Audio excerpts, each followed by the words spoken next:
welcome distinguished academicians, Professor Shrikant Kondapalli, former Chairperson, Center for East Asian Studies, School of International Studies, Jawaharlal Nehru University, New Delhi, India. I extend my cordial welcome to Professor Alexei Davdyo, Center for North American Studies, Institute of World Economy and International Relations, Russian Academy of Sciences, Moscow, Russia.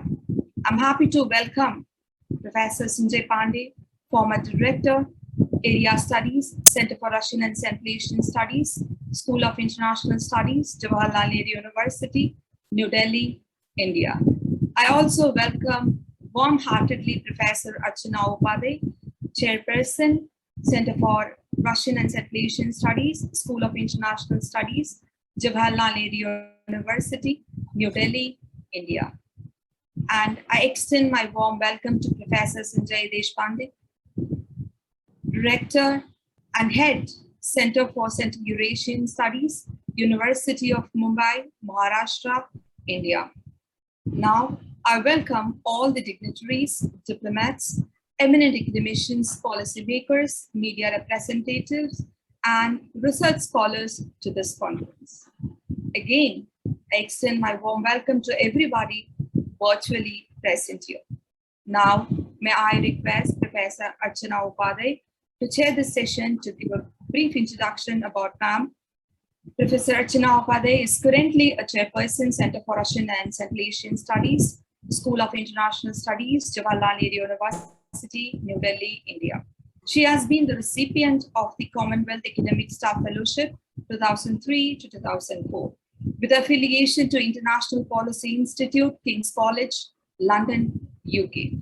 Her research interests include international relations and foreign policy, with a strong focus on South Asian, Russian, and Eurasian issues. She was a visiting professor in the European Commission project on social performance and cultural trauma and re-establishment of solid sovereignties in the University of Tartu, Estonia in 2016. Visiting faculty in the University of Latvia, Riga, and the Riga Law College 2015. Visiting professor in Al-Farabi Kazakh National University, Kazakhstan in 2012. She is a member in the editorial board of Bulletin of Irkutsk State University, Irkutsk, Russia, and the Journal of History of Belarusian State University, Minsk, Belarus. She has contributed many research articles and books on Eurasian countries. Over to you, ma'am. Thank you.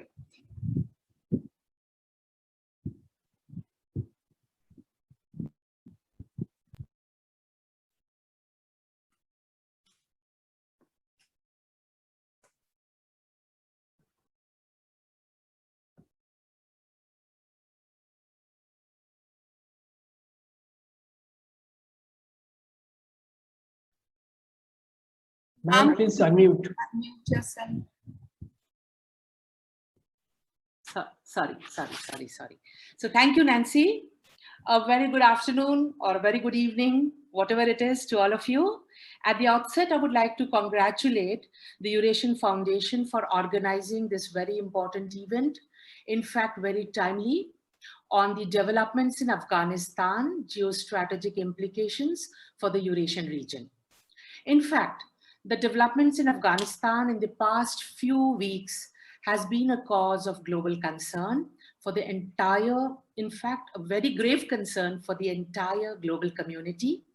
The implications, however, are much more serious for the countries in the Eurasian region. The events that have continuously unfolded in Afghanistan since August 15 has led to what appears to be the consolidation of Taliban's power in that country. With the announcement of the interim government early this week, that was on Tuesday, to some extent, the nature, structure, and the possible policy direction of this interim government has become somewhat evident. With mostly Pashtun men and no women, the government of Taliban is anything but inclusive. The Taliban old guard from the previous regime in 1996, between 1996 to 2000, remains in charge. Some of the ministers in this interim government are on the US terror list and have bounty on their heads. Though initially some efforts were made by the Taliban to be politically correct, as was evident through the politically correct statements they made, what has become abundantly clear ever since the announcement of the interim government that the Taliban has not compromised on its core beliefs. Yet, there are states such as Pakistan, China, Russia, Turkey, Qatar, etc., that are willing to facilitate the Taliban's global engagement with the outside world. Though Russia does have apprehensions. Yesterday, President Putin, in his address at the 13th BRICS summit, listed out the security threats that would emerge from Afghanistan. Terrorism and drug trafficking topped the list. The European Union and its member states have already argued for the operational engagement with the new government in Afghanistan. For India, the developments in Afghanistan has huge implications. For those familiar with the region, it is reasonable to assume that Afghanistan under Taliban will be an extension of Pakistan. The presence of the Haqqani network, that is the ISI's sword arm, in the Taliban government is very telling, at least there are 4 ministers, though it's not surprising. For the West, there appears to be an open admission that after 20 years, that is after 2 decades of the US-led intervention in Afghanistan, that Afghanistan today is nothing more than being what they describe as backwater with little geopolitical and economic significance. This is what the editorial in The Economist states. In other words, Taliban is not a direct threat to them at the moment. In India, Afghanistan's major strategic significance has been in the context of the difficult India-Pakistan ties. The Taliban-Pakistan-China axis and the Russia, Turkish, and the Iranian support to the Taliban only complicates the situation for India. For India, Afghanistan has been important for regional connectivity investments too. The question therefore is, how should India deal with the Taliban? What are the options India has? And what are the implications of the developments in Afghanistan on the geopolitics of the Eurasian space? This and many other questions will be addressed by our esteemed speakers. We have an impressive panel of 6 very distinguished speakers who will throw light on different aspects, different dimensions of the Afghanistan crisis and its implications for the Eurasian region. Since there is a paucity of time, we are already late, each speaker will have about 12 minutes each. Thereafter, we will have a question answer session for about 10 to 12 minutes, followed by a vote of thanks. So now I invite the first speaker, Ambassador Raghavan, who was former Indian High Commissioner to Pakistan and Singapore, and who was also the former Director General of the Indian Council of World Affairs. He's an expert on South Asian policy issues, particularly on Pakistan and Afghanistan, and he has also authored 3 very well-received books. So Ambassador Raghavan, may I invite you, please? Good afternoon, and thank you very much. Thank you very much, Professor Upadhaya, for that introduction. And I would like to join you in congratulating the Eurasian Foundation for organizing this event and for inviting me to join this very distinguished panel with Professor Swaran Singh, Professor Kundapalli, Dr. Alex Davidov, Professor Sanjay Pandey, and others. May I apologize for having joined late by a few minutes, but I had some technical issue in connecting. But I am very happy to be part of this panel to share my thoughts about the situation in Afghanistan and the implications for India and the region. May I begin by saying that momentous as the events were of August 15th last year, in my view, we are still too close to what unfolded to actually draw on the full implications or even to reach any kind of reasoned judgment about actually what has happened. It's very clear that the whole order crumpled much more quickly than anyone anticipated, and the Taliban is back in charge of the regime in Afghanistan after a gap of about 20 years. And we are left wondering as to what the past 20 years were really about, if the old order could change so quickly and in fact disappear almost without a trace being left, at least of the governmental system as it had existed, although Afghanistan itself has changed quite significantly in the past 20 years. But nevertheless, there is this question as to how did such a swift change in political architecture take place. And in my view, we are still too close to the events to really understand all that has happened.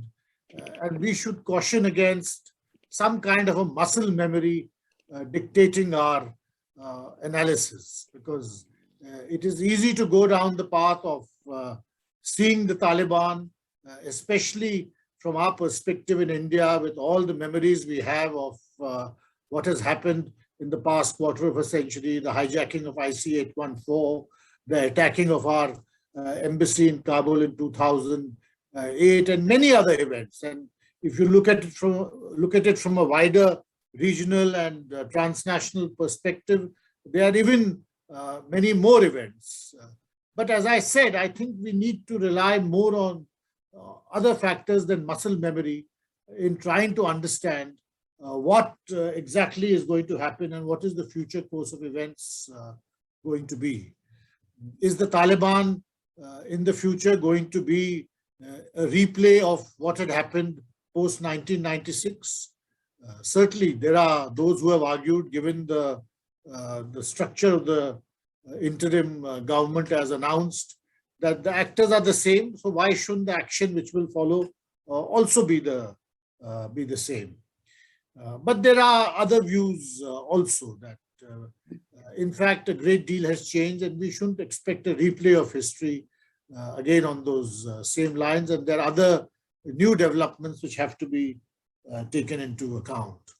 What exactly has changed? I think the most significant fact is that this change of regimes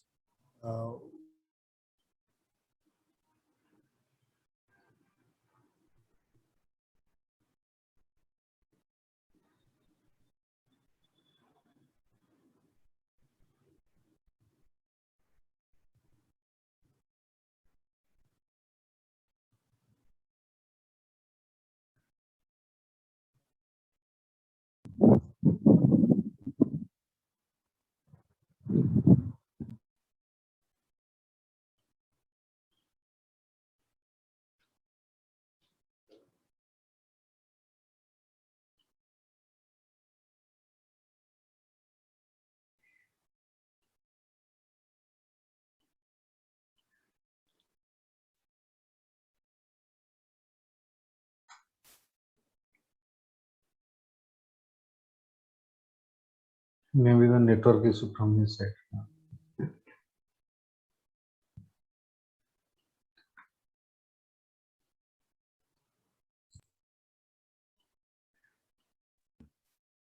I'm sorry, I got disconnected, but there were many who had said that the order which was created post 9/11 would not last long after the Americans decided to leave Afghanistan. And in fact, that is what had happened.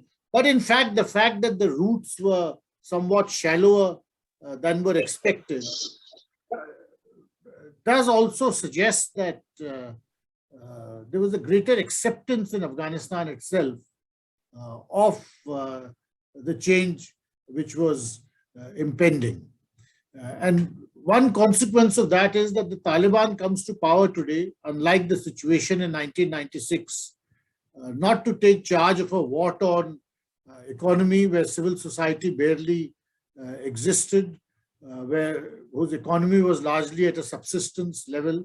But today it takes power, it comes to power in a country which is by and large functioning, is perhaps more connected to the rest of the world than Afghanistan ever has been in terms of internet connectivity, in terms of diasporic influences, in terms of the number of young middle class Afghans who have studied outside and come back to work in Afghanistan, etc., etc. And finally, an economy which, although is largely dependent on external aid, nevertheless is a functioning economic system. So they're not dealing with a primitive, they're not dealing as they possibly did in the 1996 with a totally devastated primitive system where whole cities had been reduced to rubble. And does this change itself, will it lead to moderation? I think that is the question really. And perhaps it is too early, in my view, to take a view on this. It is true that this debate about whether being in government will moderate the Taliban is not a new debate. I remember very clearly that a similar debate took place. Most of that debate was inside Pakistan at the time because there was not much international interest in Afghanistan, but a similar debate took place in Pakistan between 1996 and 2000.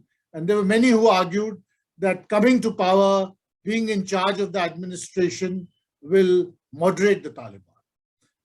This did not happen. And in fact, the Pakistanis themselves were surprised as to how inflexible and how totally close to any kind of compromise the Taliban could be.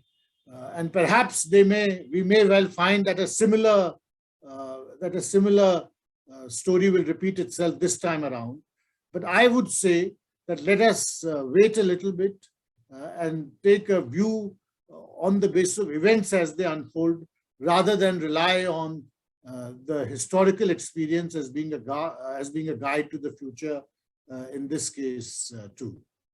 The second point I wish to make was about the Pakistani perceptions with regard to what has happened in Afghanistan. And there is, of course, this mood of great triumphalism and in Pakistan, and a certain sense of satisfaction that a very serious, that a very risky strategic and foreign policy approach with regard to Afghanistan has paid off. And there is a quiet sense of satisfaction that three principal objectives have been achieved. Firstly, there is a friendly government in Kabul. Secondly, and the second aspect is also, the second point is also important, that US policy has been shown up to be both incompetent and lacking credibility. And finally, there is a erasure of Indian influence in Afghanistan. So there is this sense of satisfaction on account of these three factors in Pakistan itself. But what happens now? How do they see the future? Because while the sense of triumphalism certainly has fed the mood in Pakistan in the past that their policies can move mountains, in fact, experience suggests that whoever has been in power in Afghanistan has been less amenable to Pakistani influence than the Pakistani expectation was. You had the same situation post President Najibullah in 1992, between 1992 and 1996. The Pakistani expectation was that they could, the Mujahideen would evict President Najibullah and form a government which was favorable to it. In fact, they discovered that dealing with the Taliban in Peshawar was dealing with the Mujahideen in Peshawar was quite a different kettle of fish than dealing with the Mujahideen in power in Kabul. And that lesson was learned to a great extent after their, and it was a beautiful structure, after their embassy was razed and burnt to the ground in 1995.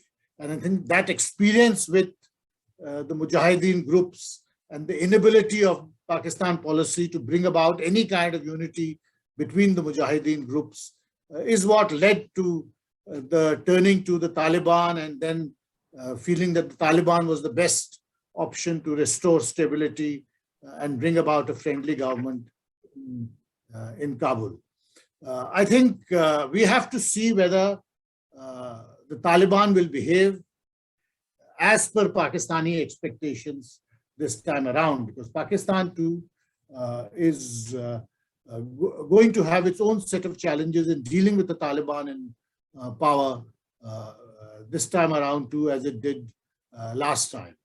My brief point is that while the present set of circumstances, especially what happened last month, because it is so close in so many ways, in terms of the actors being the same, the countries involved largely being the same, the interests of the countries involved also not having changed that much, it enables a certain kind of reliance on historical memory, or muscle memory as I call it, to come to judgments.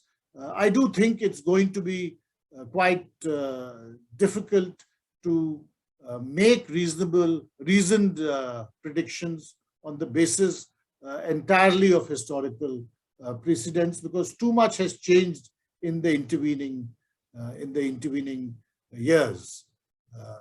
There are, of course, changes with regard to positions of the other regional partners, principally Russia, Iran, and to some extent China.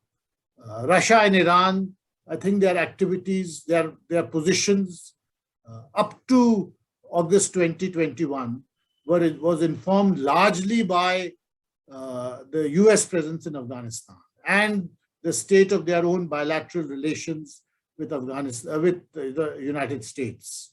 I think how their position will evolve in the coming months, as I said, is too early to say. And it would be, in my view, possibly not entirely correct to come to the conclusion that the position they had with regard to the Taliban up to August 2021 is also going to be the same position in the months to come. With regard to China, I think we will have it's something to be monitored and seen, because to my mind, the Chinese to a great extent will rely on Pakistan to see whether some order and some political process can emerge in Afghanistan itself. And they would, and their expectation will be that the Pakistanis, with their great experience of dealing with the Taliban, of their knowledge of Afghanistan, will be able to bring about this stable political process. In case that doesn't happen, as is very likely, we will have to see how China's position also will evolve. This finally brings me to my final point, which is regard to our position. I think in many ways, the worst that could have happened as far as Indian policy in Afghanistan is concerned has already happened. We have had to close our embassy. A government with which we had very close relations for the past 20 years no longer exists. Relationships with which we had cultivated quite assiduously have now turned out to be largely without any value. So in some senses, the worst has already taken place. Our big asset is the attention we paid to developing the soft and hard infrastructure in Afghanistan, which has left us with this basic bedrock of goodwill amongst the Afghan people, which is something which it's non-quantifiable, but no less important for that. which is something which will pay us dividends for a very long time. I think, therefore, for us, there is no real pressure to rush into any judgment or to take a final call on what our position should be, or try to formalize a policy position as quickly as possible. I think it is good that we quite quickly had a formal meeting with the Taliban in Doha through our ambassador there, because this followed on other contacts which had been taking place, but a formal meeting gave early on was a good thing, because it also prevented a great deal of speculation, which was otherwise going to build up on this question. I think the important point is for us not to commit ourselves too early, relying only on our historical experience on what is going to happen. As I said, in many ways, many senses, the worst that could have happened has already taken place. So now we have the benefit of time with us, and we can take certainly monitor developments for some time before rushing to a judgment on what is going to be the future, our future policy with regard to a Taliban government in Afghanistan. Thank you very much, and thank you again for inviting me. Thank you so much, Ambassador Raghavan, for presenting a holistic picture of the Afghan situation. You have rightly pointed out that the situation in Afghanistan is evolving and calls for a deeper understanding of the emerging power dynamics in Afghanistan and in the region to reach any kind of reasonable judgment.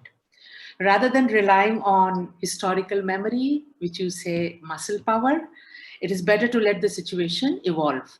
Where India is concerned, the worst has happened, and we have the benefit of time to carefully watch what's going on and then evolve a policy. Thank you so much, Ambassador Raghavan. Now I invite the next speaker, Professor Swaran Singh, Chairperson of the Center for International Politics, Organization and Disarmament, School of International Studies, Jawaharlal Nehru University. Professor Singh is an expert on Asian affairs, particularly Chinese and Indian foreign and security policy. Professor Singh. Thank you, Professor Archana Upadhaya. Thank you to the entire team of people who have brought this revival of Eurasian Foundation. I can see that we see this picture of Professor Arun Mohanty on the wall of Dr. Namita Mohanty. I also wish to mention my salutations to the energy and dedication of Professor Arun Mohanty in making SIS so much familiar and aware when Eurasia was becoming important for debates in international relations. So hats off to his energies, and great compliments to Namita ji, and of course entire team of people who is reviving this foundation and making me part of this panel discussion today.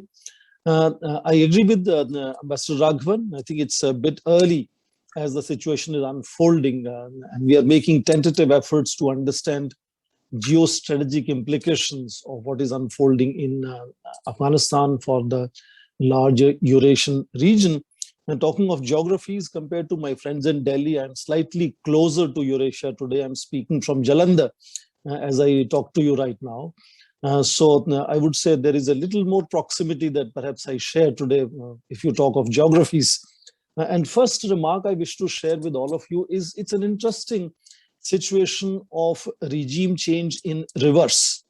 The United States during George Bush Jr. had popularized this idea of regime change that United States would lead, but apparently Taliban has achieved a regime change in reverse. And that is going to, if nothing else, inspire several similar outfits and several similar sentiments in normal mainstream organizations. For example, Tehreek-e-Insaf leaders in Pakistan, you can see, who are otherwise, people who believe in elected governments and democracy, have started making very different rhetoric. So I think it's an interesting case of regime change in reverse. And what then it implies for the region in terms of geostrategic implications. I want to stick my neck out very quickly because we have just 10 minutes, I assume.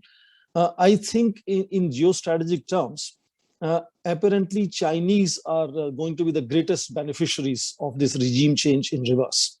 How it unfolds and to what extent it changes the Eurasia I will outline that briefly in my coming maybe about 8 minutes that are left with me.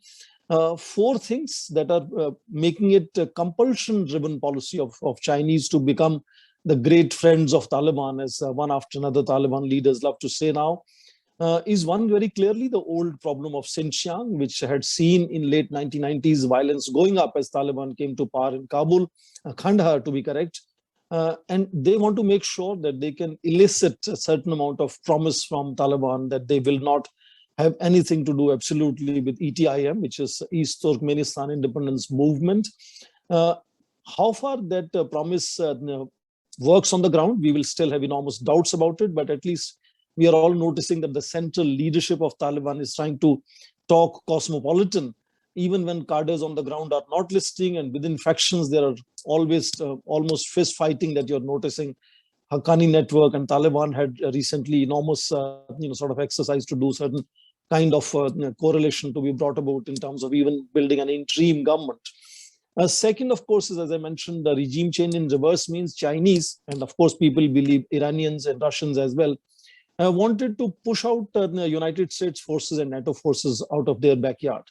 And Chinese are definitely happy to see that it finally worked, and that they have been able to push American forces to the great disadvantage of the newly elected president, Joe Biden. So that again is a compulsion of Americans not to see Americans getting into Eurasia, just as rejuvenation of Eurasia you have seen is the new narrative, not just rejuvenation of nation that comes out in Beijing. Beijing, as Ambassador Raghavan just now said, will have to work through Pakistan because some of the dirty work Pakistan does much better. So in that sense, if they want to deal with Afghanistan, they will have to work through Pakistan, even if there are disjunctions now between so-called global Taliban now, rather than just a kind of a fighter crowd which was fighting a particular Ashraf Ghani regime. They're now kind of taking power. They have to deal with global community now. So that may bring further disjunctions with Pakistan, but Pakistan and China would like to work together also, that India doesn't have any footprint there. So India's 4+ consulates mission in Kabul was a talk of town in Pakistan, as if aimed at against Pakistan. So the Pakistan, China also wanted India, particularly post Galwan, to push Indian influence also out of it. And final point is the favorite dream project of Xi Jinping, Belt and Road Initiative. Gradually, we had seen China-Pakistan Economic Corridor emerging as the central flagship project of that.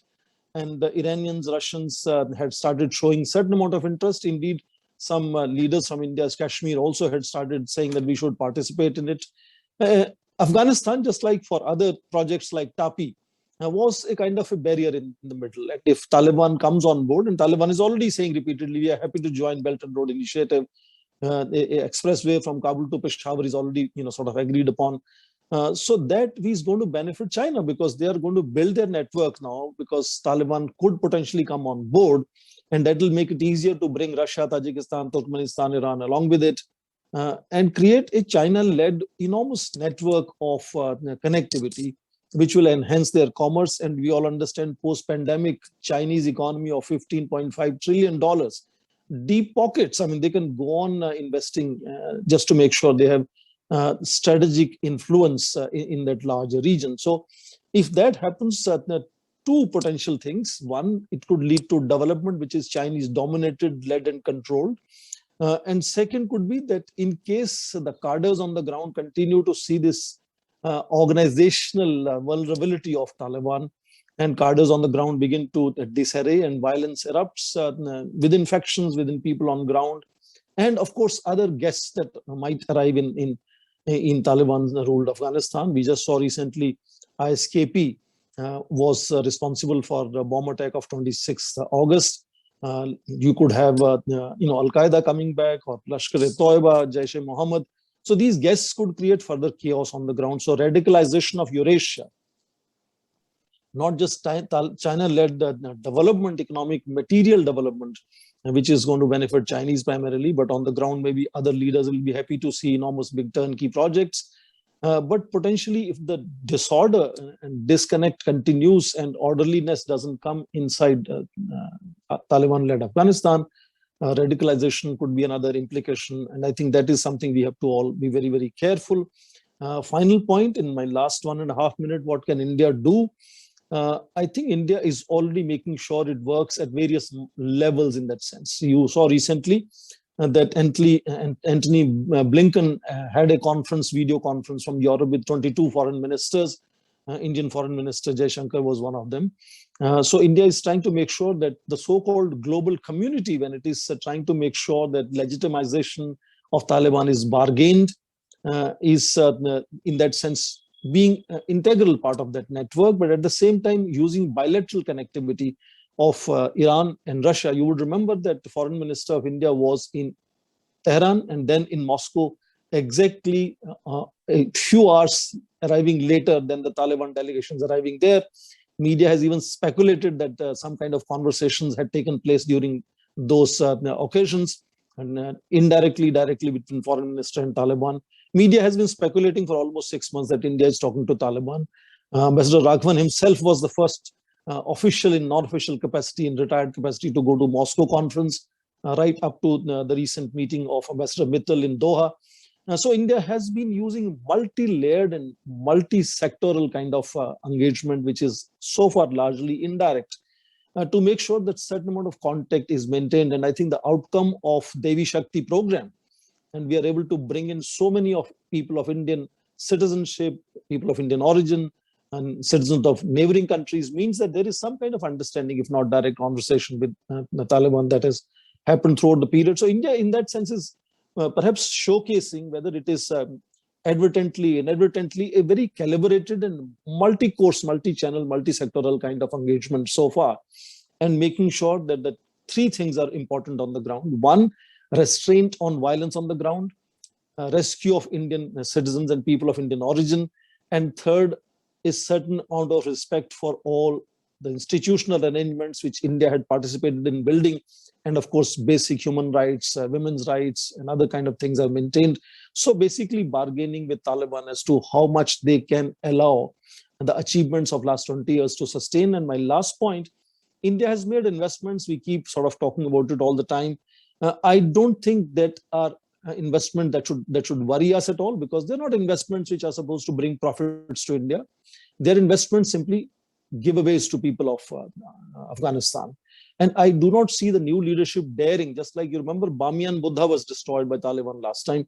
I don't see any possibility of the new leadership, in worst case scenario, also destroying India's investments there. So certain amount of goodwill continues. And in case inclusive government becomes a possibility, and certain co-option of earlier leaders like Karzai, directly or indirectly, Abdullah, I don't know what happens to Saleh, but certain amount of inclusiveness would mean that India would have those kind of connections again in the government, where India has dealt with them for last 20 years. So I think it's going to be very, very calibrated and very hour-to-hour kind of progress that India will have to take note of and see what can be done in Afghanistan.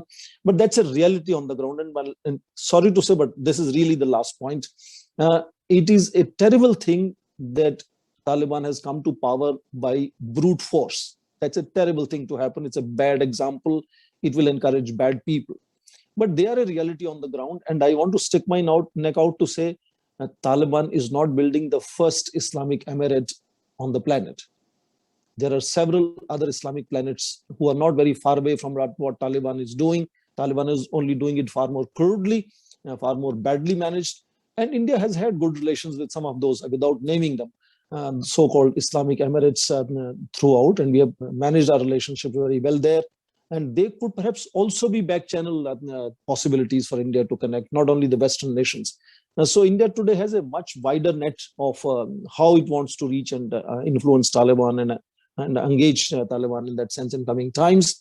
Let us see how it unfolds, but I think we have a trained diplomat sitting in heading the Foreign Office today that should bring some advantage.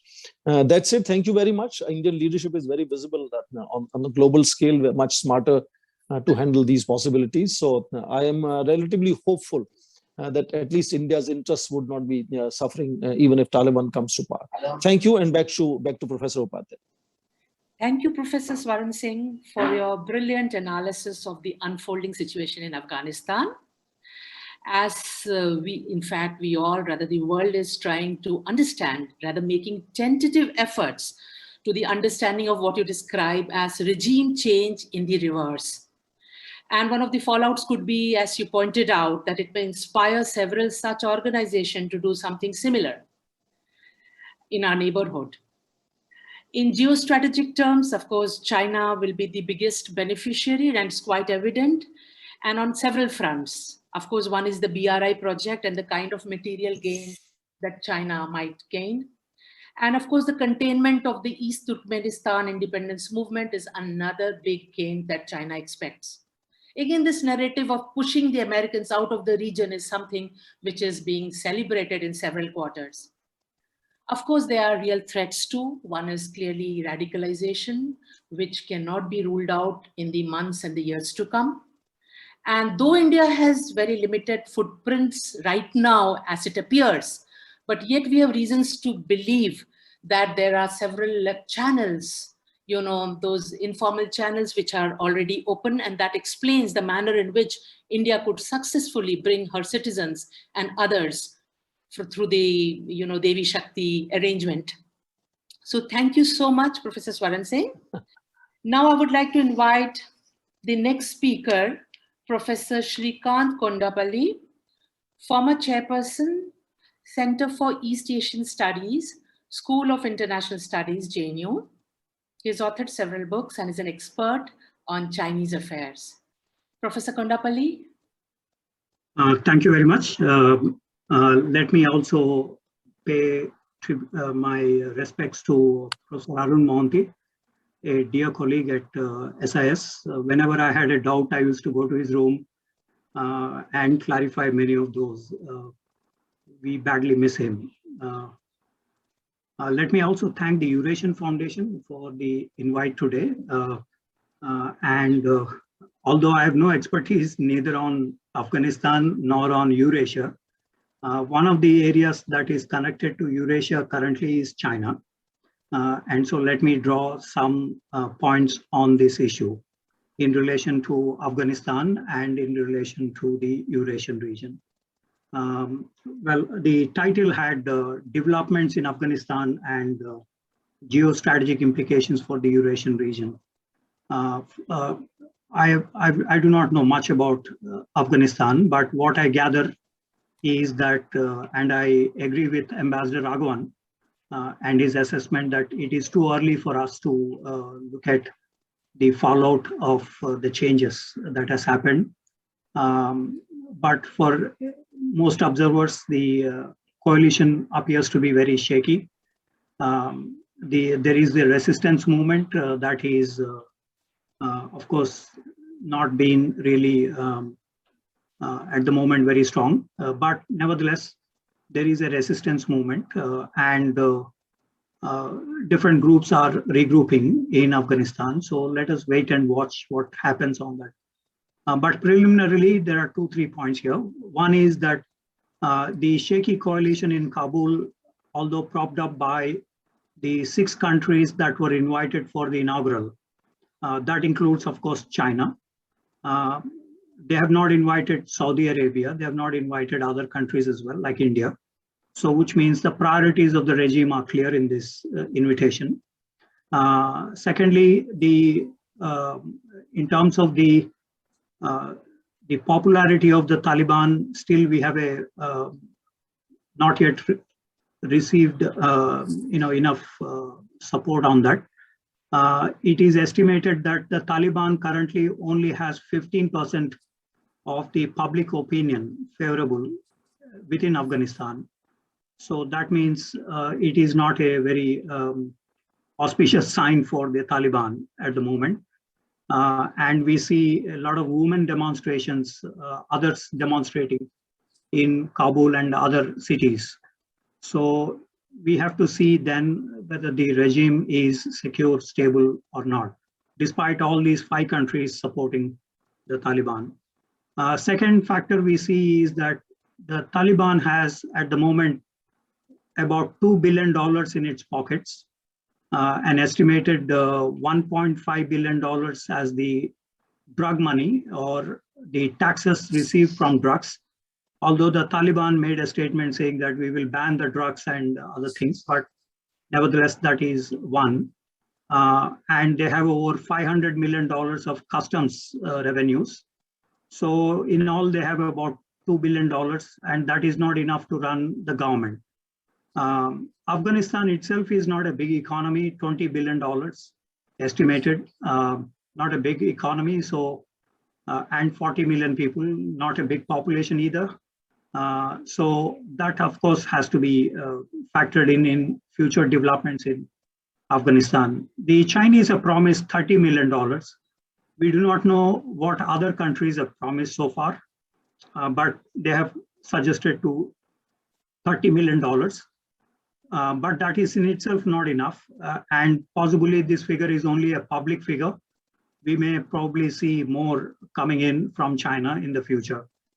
Because China is a big stakeholder, and of course the speculation is after General Wang Haiqiang was appointed the General of the Western Theater Command, opposite to Afghanistan and India and other countries. This is the largest Western Theater Command in China. So after Wang Haiqiang was named as the General Commander of this Theater Command, the speculation is, of course, the Chinese would have more demands on Afghanistan in the near future. So which means that we will have to see the China role. I will just flag a few bullet points on Chinese interests and their perspectives on Afghanistan. But in terms of the developments in Afghanistan, these would provide for the basis for other countries to respond. Instability in Afghanistan for the short-term period, revenue governance issues, these are going to suck the Taliban internally. So there is the Eurasian region is relatively freer at this point of time. So the impact on Eurasia for the short term is going to be relatively less as they have the blockading of the borders like the Tajiks did and others did. So from the point of view of China, Chinese priorities in Afghanistan obviously are in Xinjiang, which borders Afghanistan in Badakhshan, about 96 kilometers of border area. China wants the ETIM to be curbed, East Turkestan Islamic Movement, because they are in Pakistan, they are in Afghanistan, they are in other countries like Kazakhstan, Uzbekistan, and others, Kyrgyzstan as well. So ETIM activists are the bugbear for China, and this is one.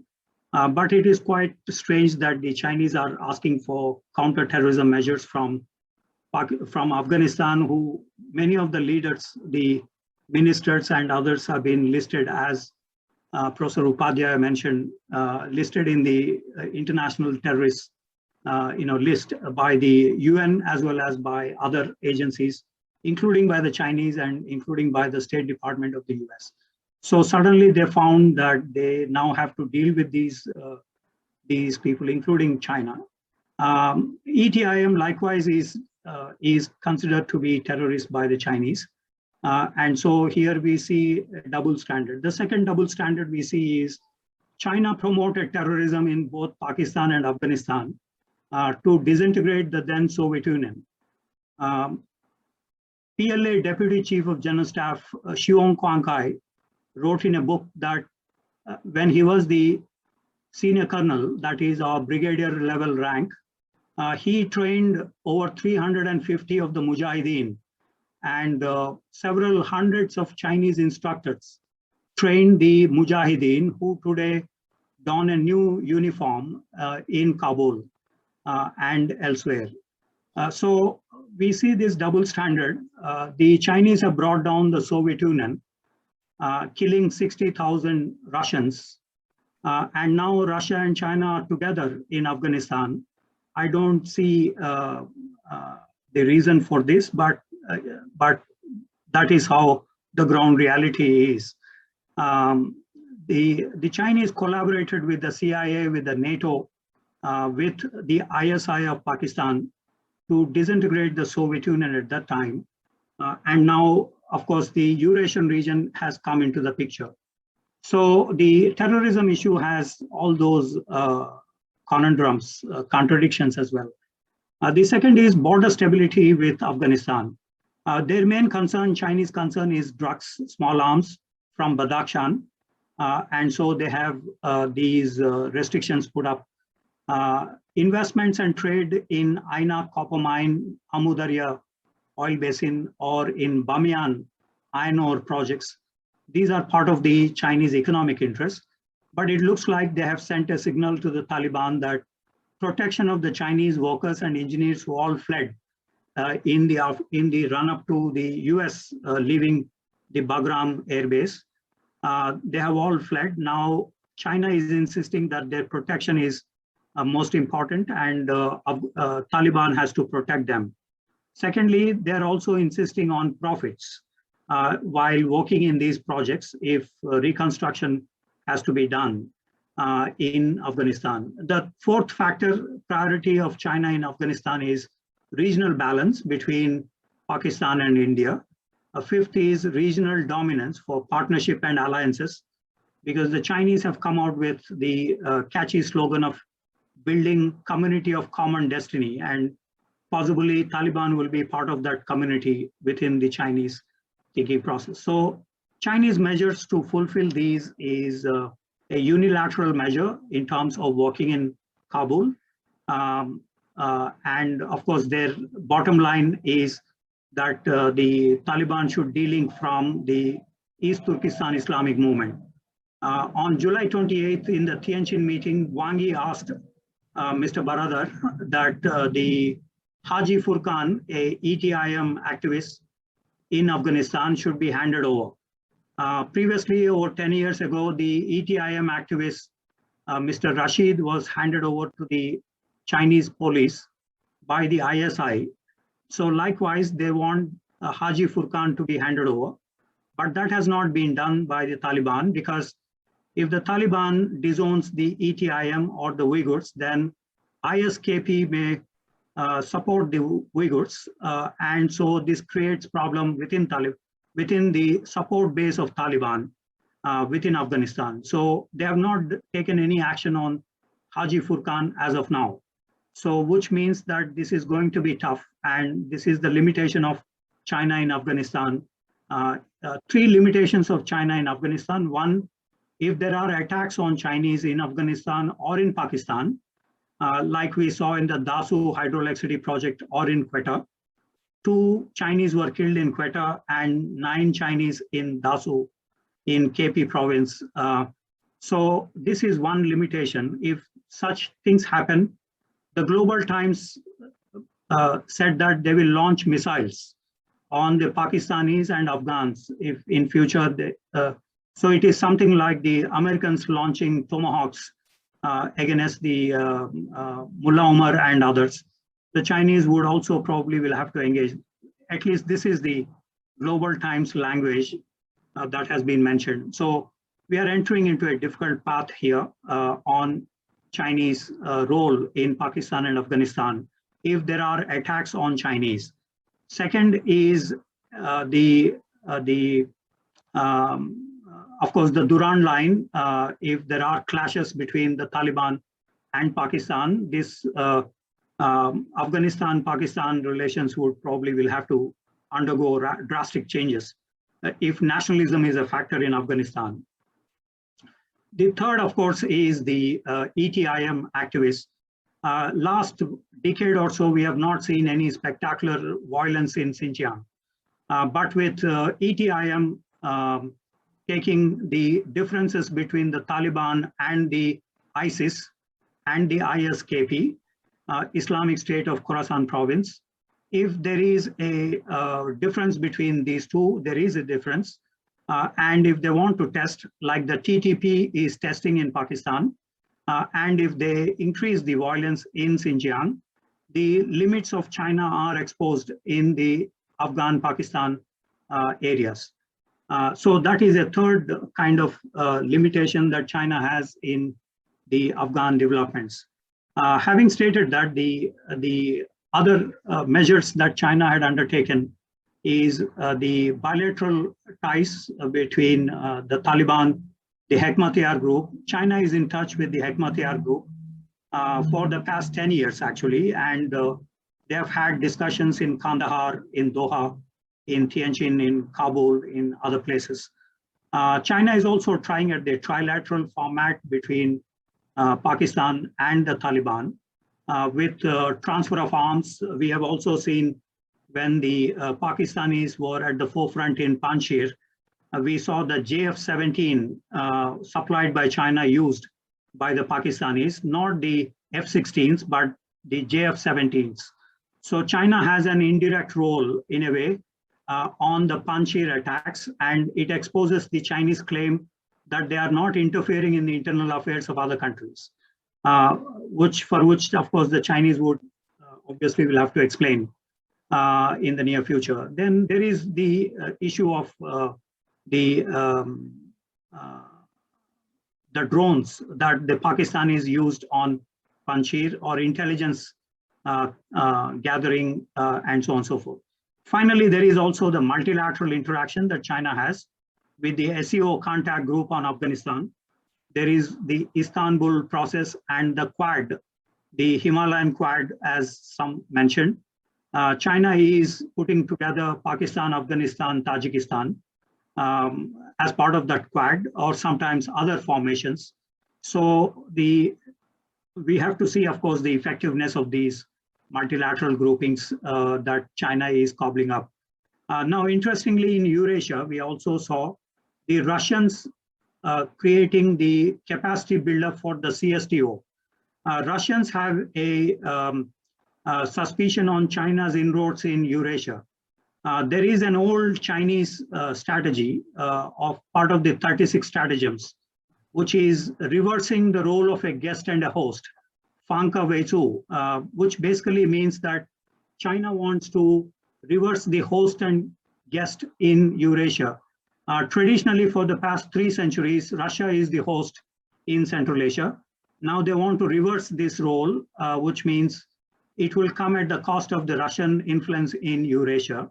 That is one reason why President Putin yesterday mentioned about the terrorism aspect in Afghanistan, as Prof. Upadhaya just mentioned, which suggests then that Russia, China also have differences in the Eurasian region in the longer term. The CSTO is the security organization there in Eurasia, and Russia is doing the capacity buildup with the assumption that the Chinese would make inroads as well in this. Of course, the larger picture is terrorism. In order to protect the frontline states like Tajikistan, Uzbekistan, and Turkmenistan. This is one measure that Russia is undertaking. But interesting comments from President Putin in the BRICS meeting conducted by New Delhi yesterday. So this suggests then the Eurasian region will also have implications, especially in terms of the Taliban impact, both in terms of drugs as well as small arms, because the Fergana Valley, Osh, and others are the destinations from Badakhshan traditionally, and the peripheral regions of Badakhshan are in the hands of the Taliban, while the interior region, Panjshir, is in the resistance movement. So we probably will have to see how it plays on the Eurasian region in the near future. So regional security considerations and others are definitely a factor. So let me stop here and thank the audience and the organizers.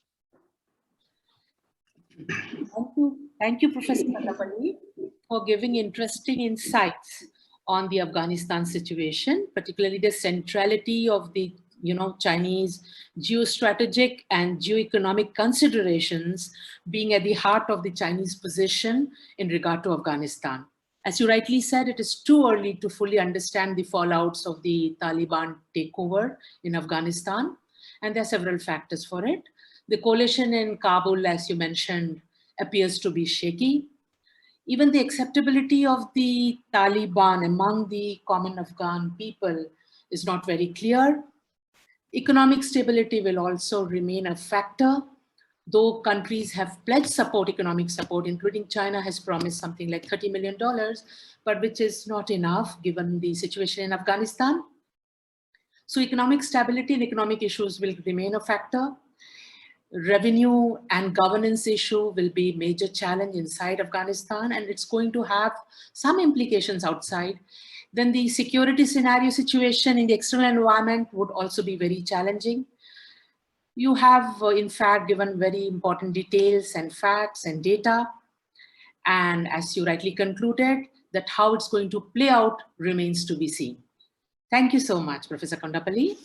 Now I invite the next speaker, Dr. Alexey Davidov, a research fellow at the Center for North American Studies at the Primakov National Research Institute of World Economy and International Relations, Russian Academy of Sciences. Dr. Davidov.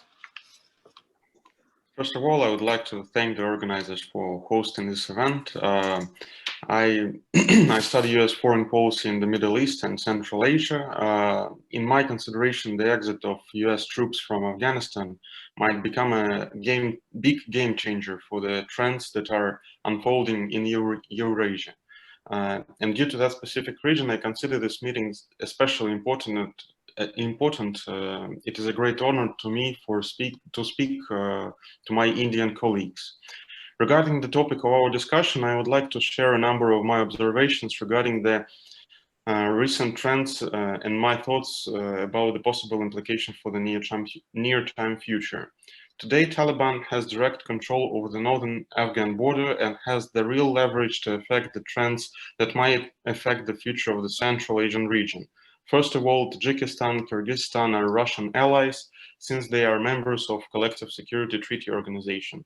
And under Article 7 of its charter, Russia as a member, as other member states, are to protect one another from external dangers. Then for the last 20 years, Taliban presented himself, first of all, as a militia anti-governmental force.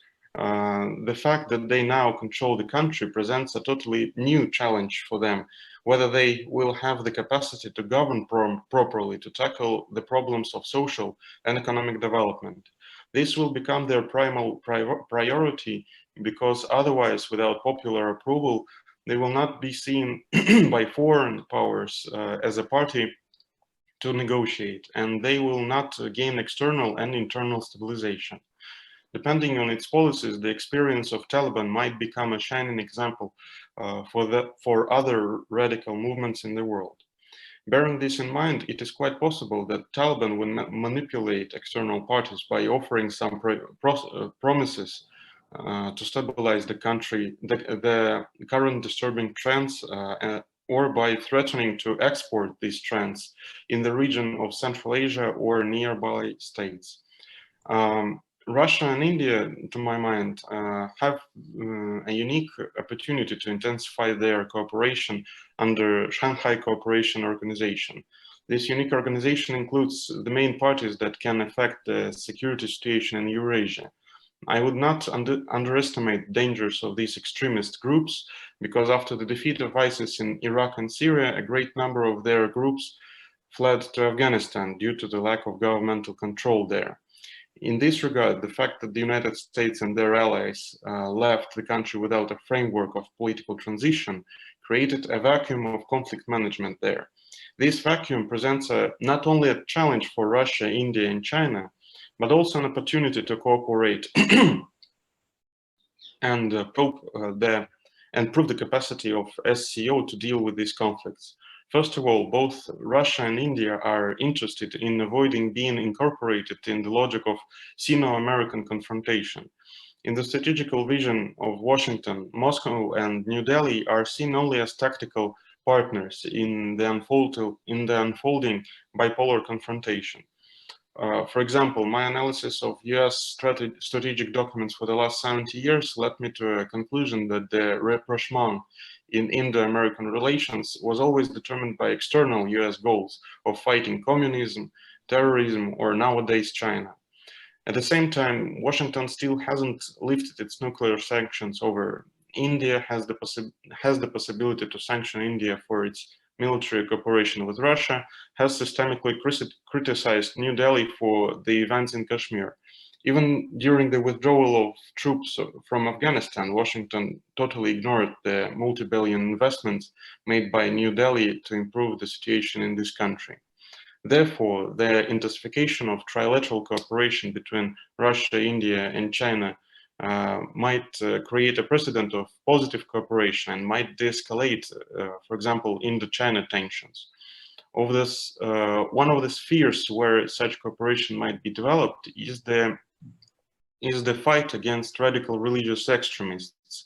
Russia's experience of fighting terrorists in North Caucasus and in the Middle East, and Indians' experience of dealing with radical groups near the border with Pakistan might be useful to undermine their presence in Central Asia and in Afghanistan. There might be some prospects within BRICS or SCO to organize a humanitarian aid to Afghanistan people. In the end, I believe that due to great experience that both Russia and India have, Indo-Russian cooperation in Afghanistan might be useful not only to deal with contemporary crisis, but to determine long-term future in the entire Eurasian region. Thank you very much. Thank you. Thank you so much, Dr. Davidov, for highlighting a very interesting perspective on the situation in Afghanistan.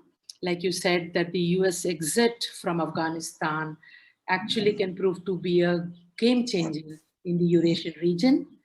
This because this vacuum can actually be taken over by provides a unique opportunity to India, Russia, and China to cooperate in the Shanghai Cooperation Organization, or maybe even the BRICS.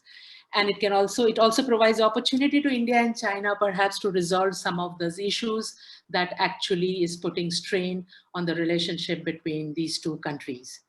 So the fact that what's happening in Afghanistan can inspire other radical groups and movements in the Eurasian region is sufficient reason for the countries like Russia, China, and India to cooperate and have some kind of a strategic alliance to cope with the challenges that might emerge. Thank you so much. Thank you so much.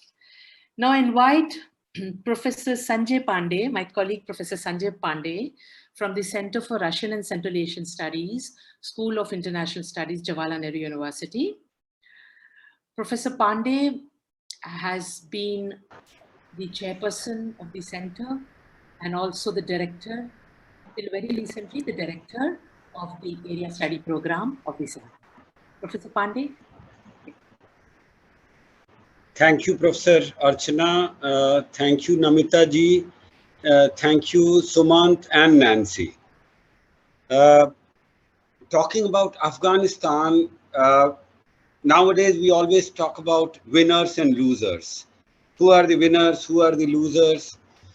And a consensus is, and among my previous speakers, the consensus has been that China perhaps is the biggest gainer, and perhaps India is going to be the biggest loser. But this cannot be said unequivocally. That is my main contention, and I will try and explain why I feel so. Well, India being the biggest loser. Oh. Hello. Some noise is coming. Anyway, China being biggest winner and India being biggest loser. There are problems with this assertion. In fact, some of the previous speakers themselves talked about the problems. I'll start with one news item that I just saw, reported by TASS, the Russian news agency. It quoted the presidential spokesperson, Dmitry Peskov, Russian presidential spokesperson, saying that everyone has been a loser in Afghanistan except Taliban. And so this is a new perspective that we are getting from Russia. Initially, just after the Taliban takeover,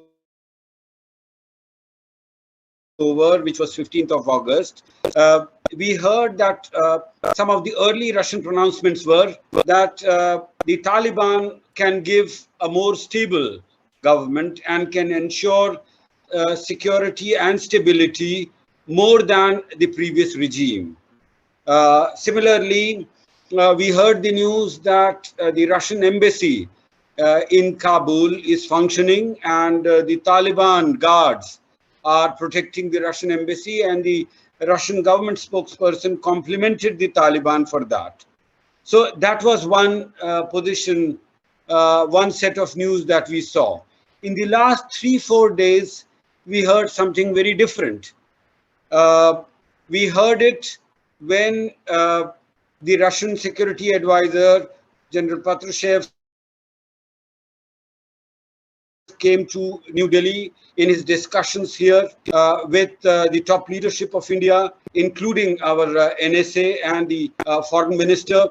And we heard that he was talking more about the threats posed by Taliban, especially to Central Asia and India, rather than any positives that we heard. Another set of news that I heard was again from, as reported by TASS, which is that the so-called inauguration of the new Taliban regime. We heard some of my predecessors, colleagues, talked about how 6 countries have been invited to this inauguration. There were unconfirmed reports that September 11 is going to be the date of inauguration. But today we hear that the Taliban spokesperson says that there is no such date for inauguration, and all this is hearsay. One of the reasons what might have prompted Taliban to officially, unofficially postpone this event is the fact that none of the 6 countries, China, Pakistan, Russia, Iran, Qatar, have officially accepted the invitation to attend the inauguration of the new Taliban government emirate. So that gives some hints how all countries are keeping their fingers crossed. Although China has supported the Taliban government without officially recognizing it. In so many other ways they have supported, including $30 million aid that they have announced. Professor Kondapalli talked about it. But official recognition, as far as I understand, has not really come. The embassies are functioning. So if you take that as official recognition, maybe yes. But otherwise, no. And then acceptance of the invitation, none of the countries have officially accepted the invitation. There was another news a few days back in which the Taliban spokesperson talked about, or rather criticized, the building and erection of barbed fence wires along the Durand line. And that brings me to the question of winners and losers. This first, speaker in this session, Ambassador Raghavan, in fact, talked about how the ruling governments in Kabul have difficult relations with Pakistan. So this could be true about Taliban also. Accepting the Durand line, it is generally believed, one of the conventional wisdoms has been that Pakistan is interested in Afghanistan for 2 reasons. 1, for strategic depth vis-a-vis India, and 2, to get legitimization for the Durand line, which is more than 120-30 years old at the end of last decade of 19th century, but has not been recognized by governments in Afghanistan over the since Second World War. None of the governments recognize the Durand line, and neither has Taliban. Not even Taliban one during 1996-2000 accepted the Durand line. So another conventional wisdom is that a weak Taliban government, a weak government in Kabul suits Pakistan. But that may not be always true. A weak government in Kabul means a government unable to contain radical elements And we already hear of fissures within Taliban, the different factions, some of whom are very adamant on the Durand line. And if the Kabul government is unable to contain these elements and these tendencies, that is bad news for Pakistan. We also heard about bomb blasts, not just in Kabul, but also in Pakistan, carried out by some of these groups.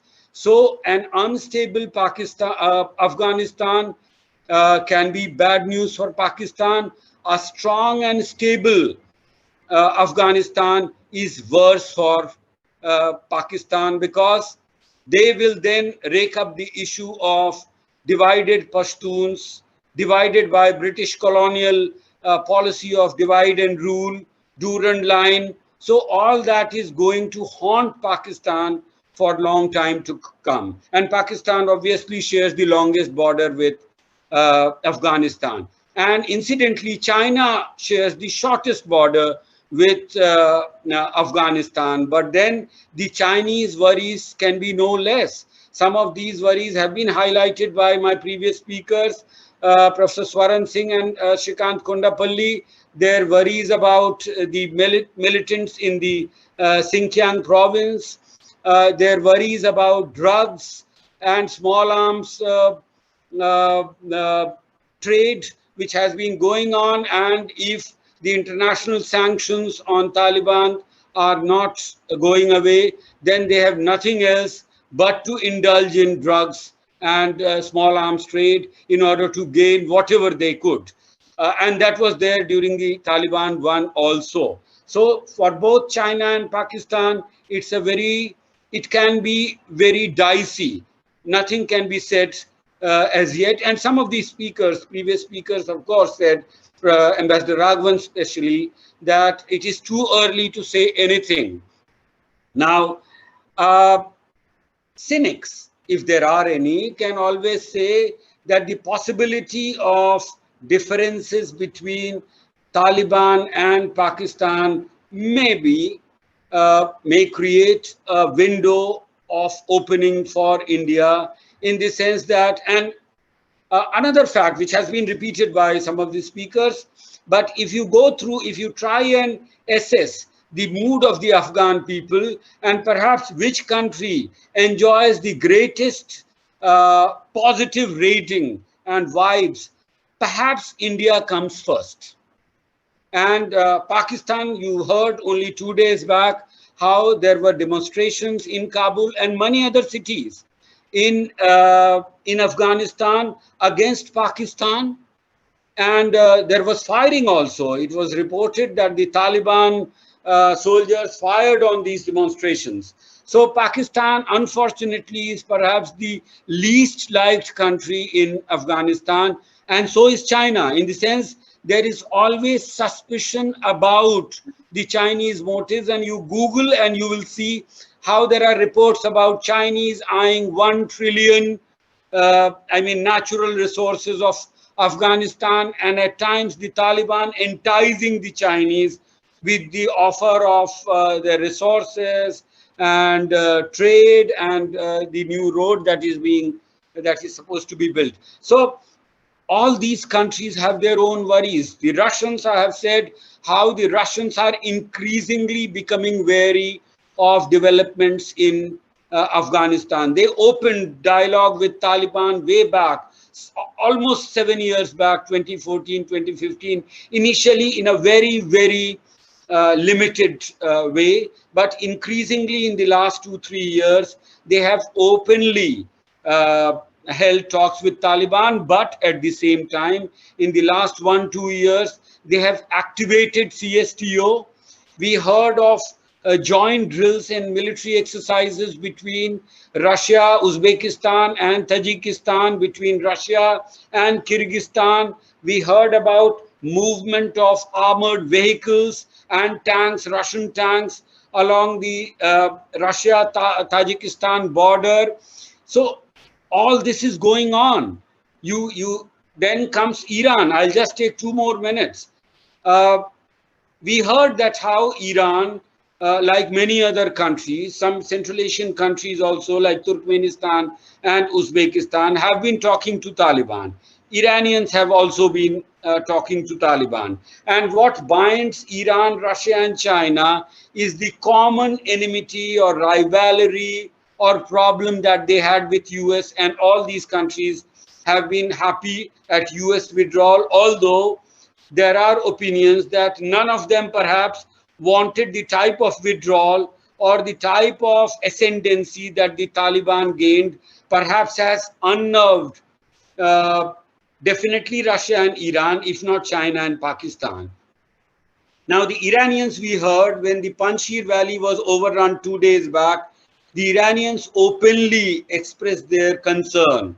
The Iranians are concerned about the Taliban not following on their promises of an inclusive government, of not including the Tajiks who speak, the Tajiki is a Persian language, of not including Hazaras. So the Iranians have their own concerns vis-a-vis Pakistan. They had vis-a-vis Afghanistan and Taliban. They had it earlier also. That is there today also.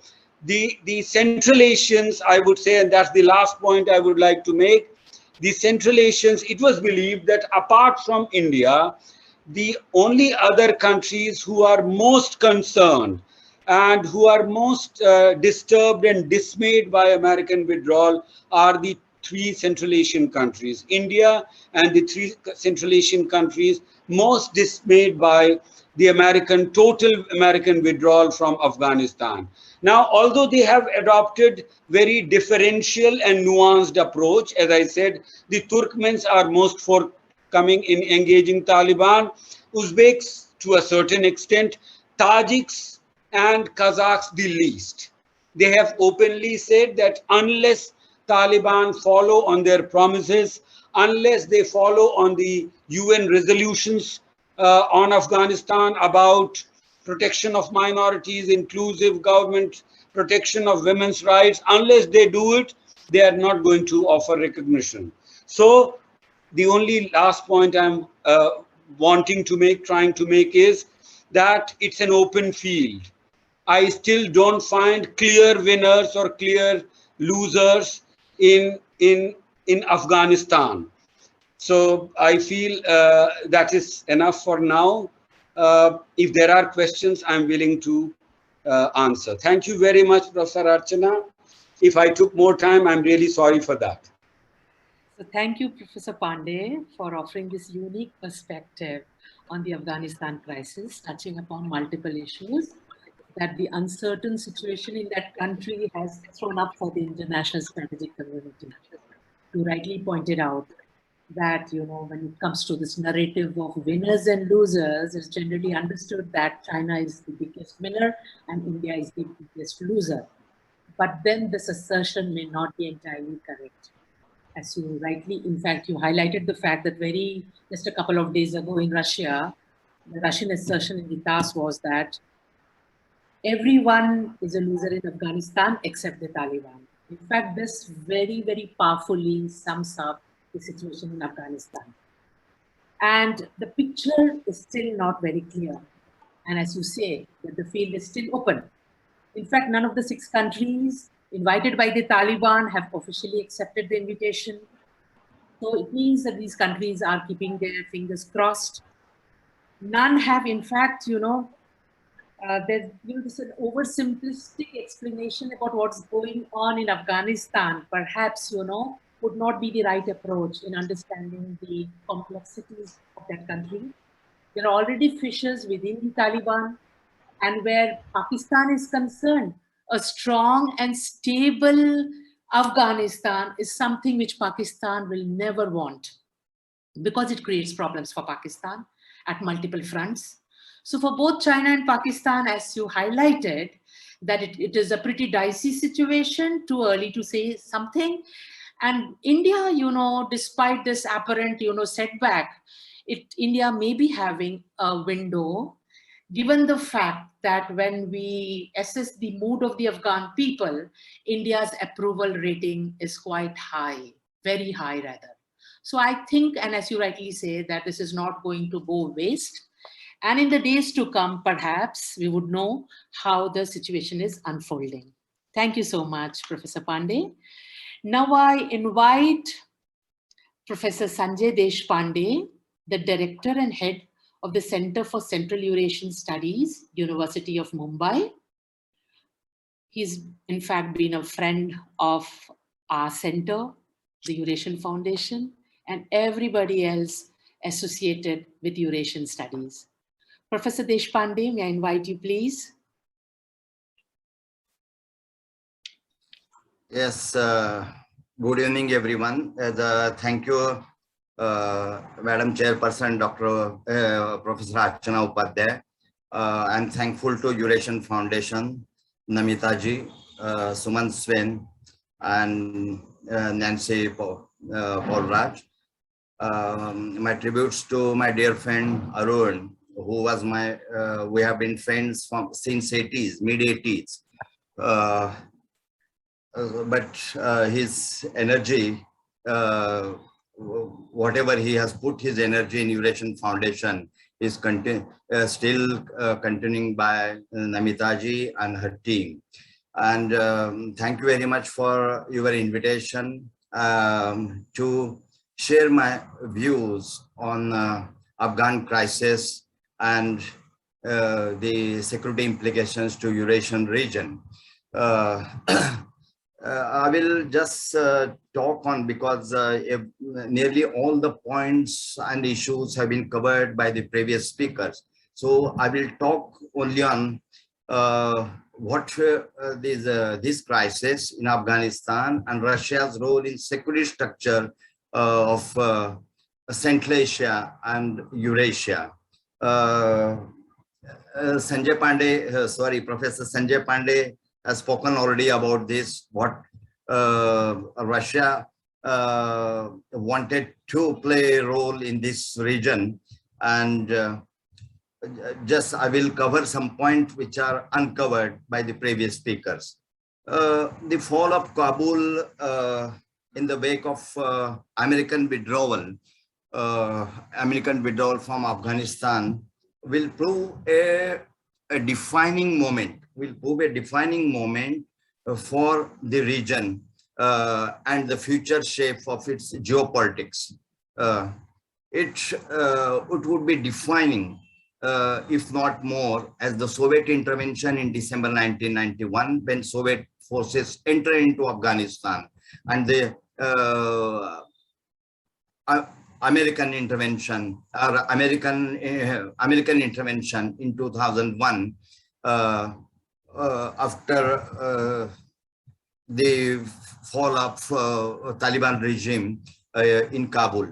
While intervention in 1979, while a lot of depends on Taliban's actual conduct, both domestically as well as on the south, west, and Central Eurasian geopolitical chessboard in the months ahead.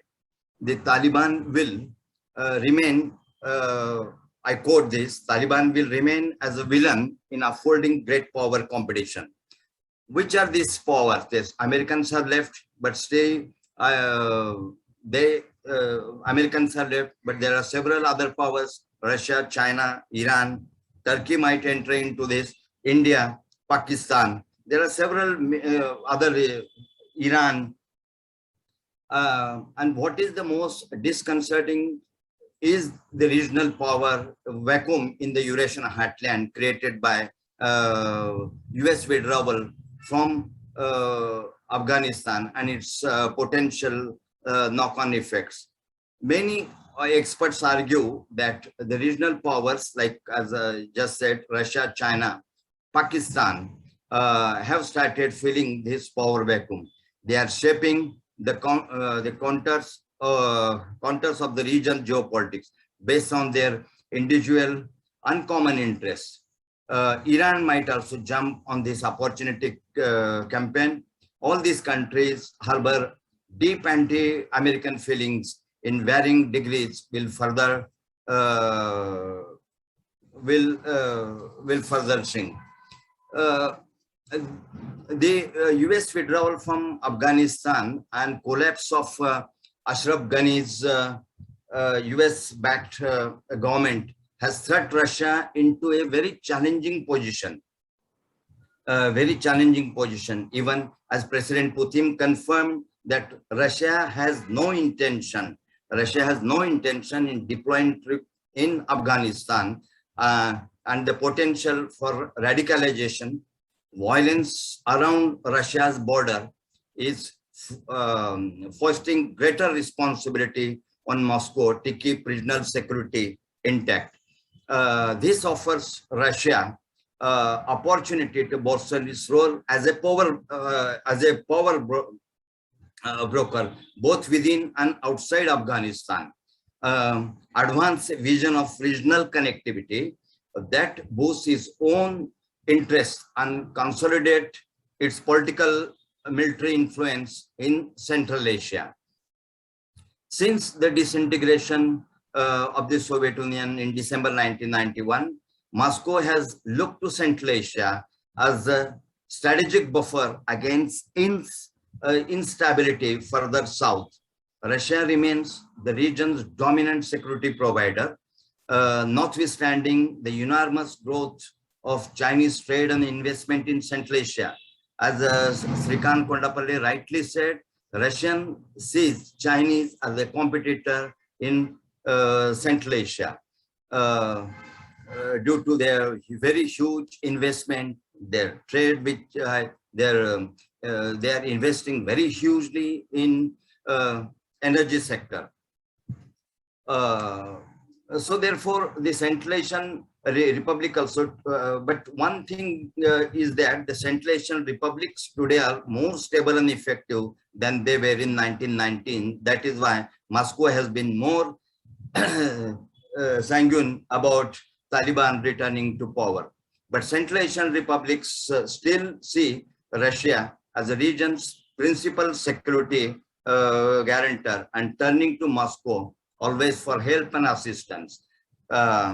Russia has long demanded, or Russia also long expected, that they should be recognized its privilege interest throughout the post-Soviet space. Not now after US withdrawal from the region. It remains to see whether Moscow can actually play the role of regional pivot to which it has long aspired. Security itself and its neighbors without provoking a backlash. So, Moscow's immediate aims center on ensuring that any chaos and instability from Afghanistan does not spread north. This means to Central Asia. And recently National Security Council Chief Patrushev said Russia is just focused on securing control over migration flows, particularly when it comes from defending the region from terrorists crossing border as refugees, because they understood that many refugees can enter into their region through Central Asia as a refugee, but they are terrorists, and Russians know about this. So therefore, Russia also seeks to prevent the spread of ideology, contraband weapons, and drug trafficking. More concerning is the potential for refugees flow to destabilize Central Asia and further into some territories of Russian Federation. This concern may force Moscow to intervene more directly in the region.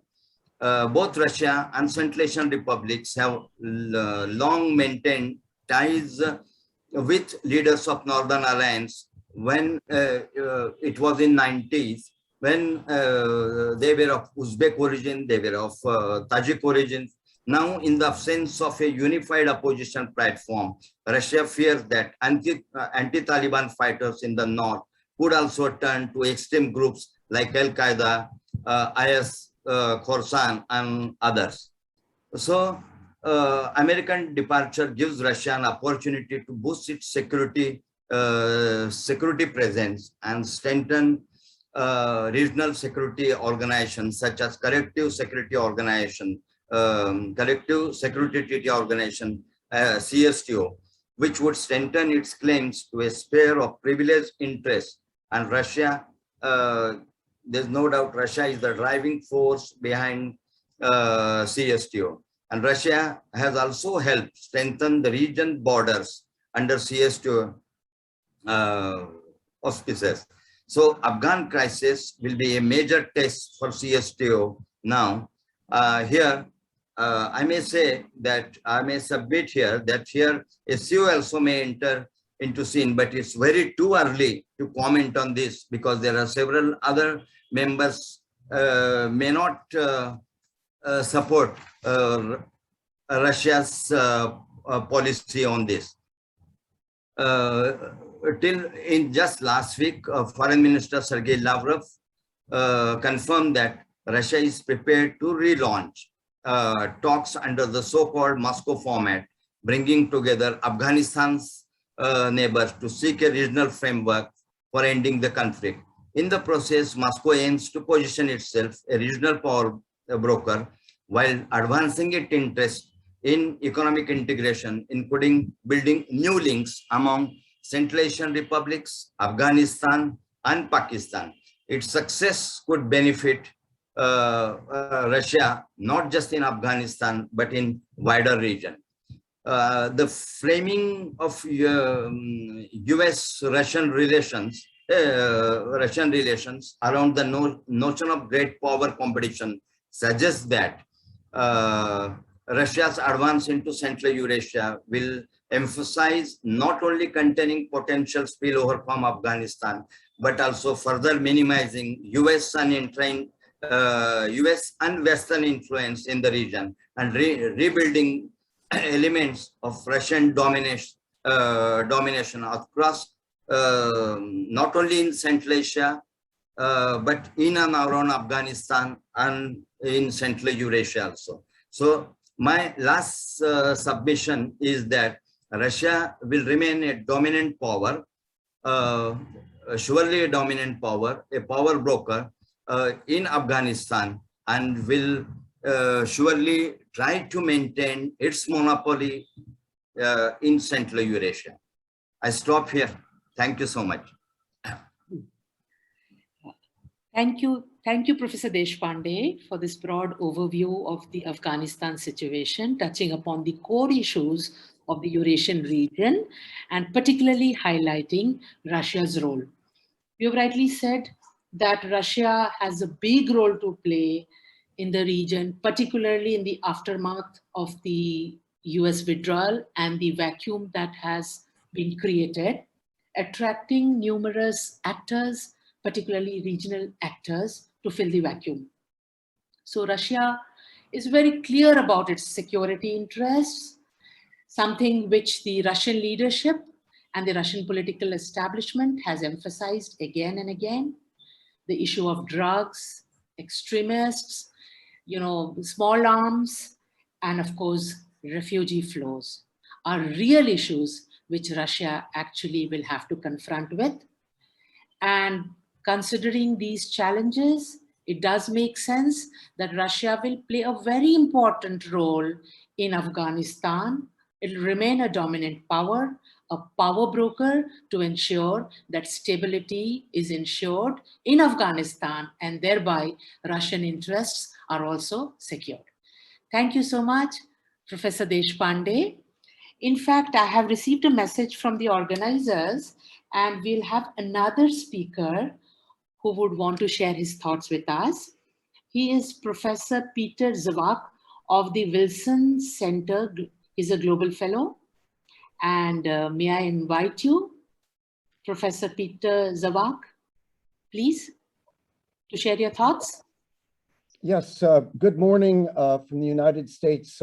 Good late afternoon to my friends in India. I'm sorry about being a belated participant. We've been crashing on a book on Afghanistan as we speak. For the United States, friends, we are, tomorrow is 9/11, and that kind of is the cloud over all of this, 20 years. And this is sort of the background, and is while we are out physically of Afghanistan, except for small efforts, but important efforts to get citizens and other vulnerable and important people out, we don't want to come back physically. However, there are a lot of things beyond our control that will be hard to shape, and we're just going to have to see. So from a US perspective, I would submit that as much as we're out and don't want to come back physically, we are still inextricably linked with Afghanistan and the region. There will be an increasingly influential diaspora of Afghans, and some influential in the United States, in Europe, in Doha, and they are going to put a pressure, I think, for us to keep an interest in the region. What made it very, very interesting, and then we're going to move to Russia, is the US unbelievable but pragmatic back and forth, and God knows what went on behind closed doors, discussions between US diplomats, US military at Hamid Karzai Airport, and even the CIA director with the Taliban. And I do make this point, and you would know in the region, it has been a bloody back and forth between the CIA and Taliban in particular, but they know each other and probably have a grudging respect, going all the way back to supporting the Mujahideen during the Soviet period in the 80s.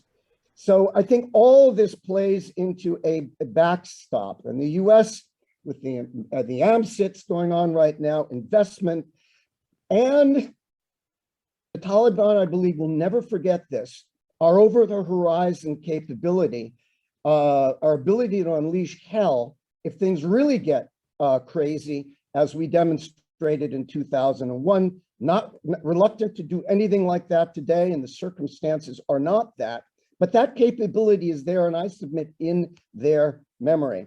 Russia, Central Asia, Afghanistan.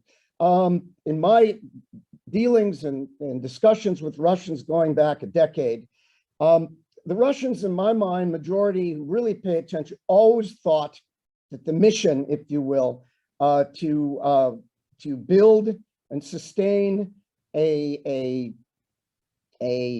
moderate secular Afghan government would fail.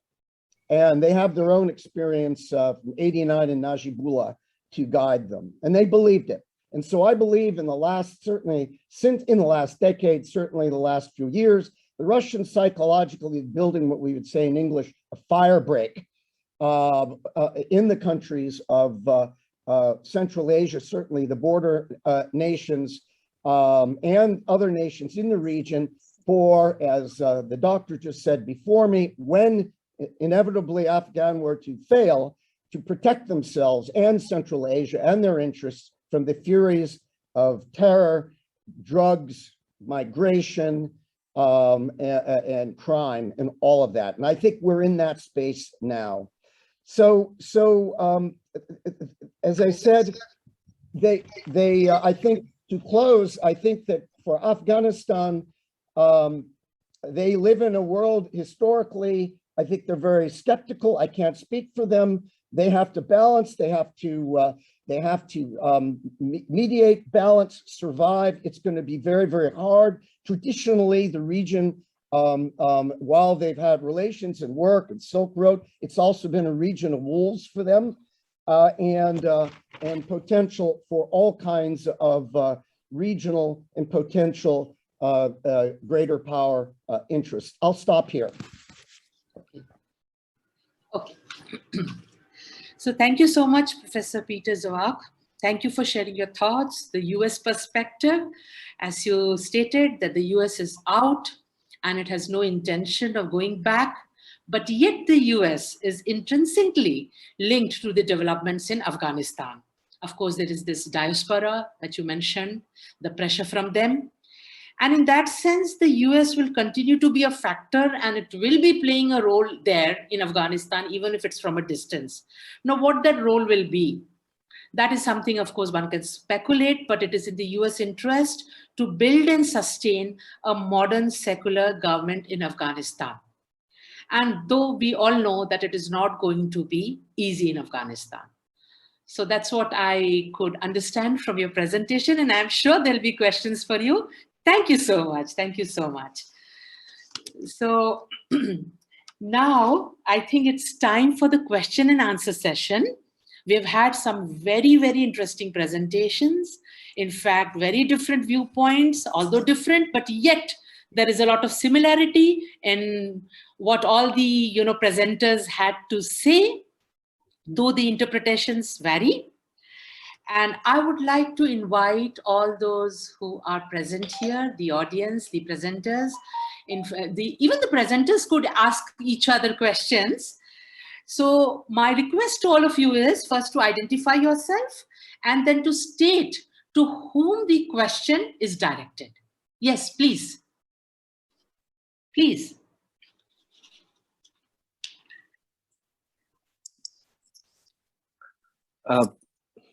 Yes. Am I audible? Yes, you are. You are. Yeah. My name is Samar Shakil, and I've been associated with the Eurasian Foundation for a very long time when Dr. Mohanty started this.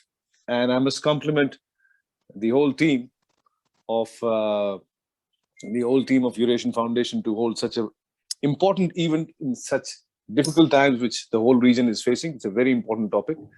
My question is to my dear friend, Professor Sanjay Pandey, about it's not a question, it's rather an observation. What baffles me absolutely is why will the US, staying there for 20 years, knowing each and every nook and corner, knowing everything which is happening in Afghanistan, makes such an abrupt exit, leaving behind armaments worth $85 billion in the hands of those very terrorists it was fighting. They are still listed in the UN. They are still listed in the UN list of terrorists, right? You have left a huge armada in their hands.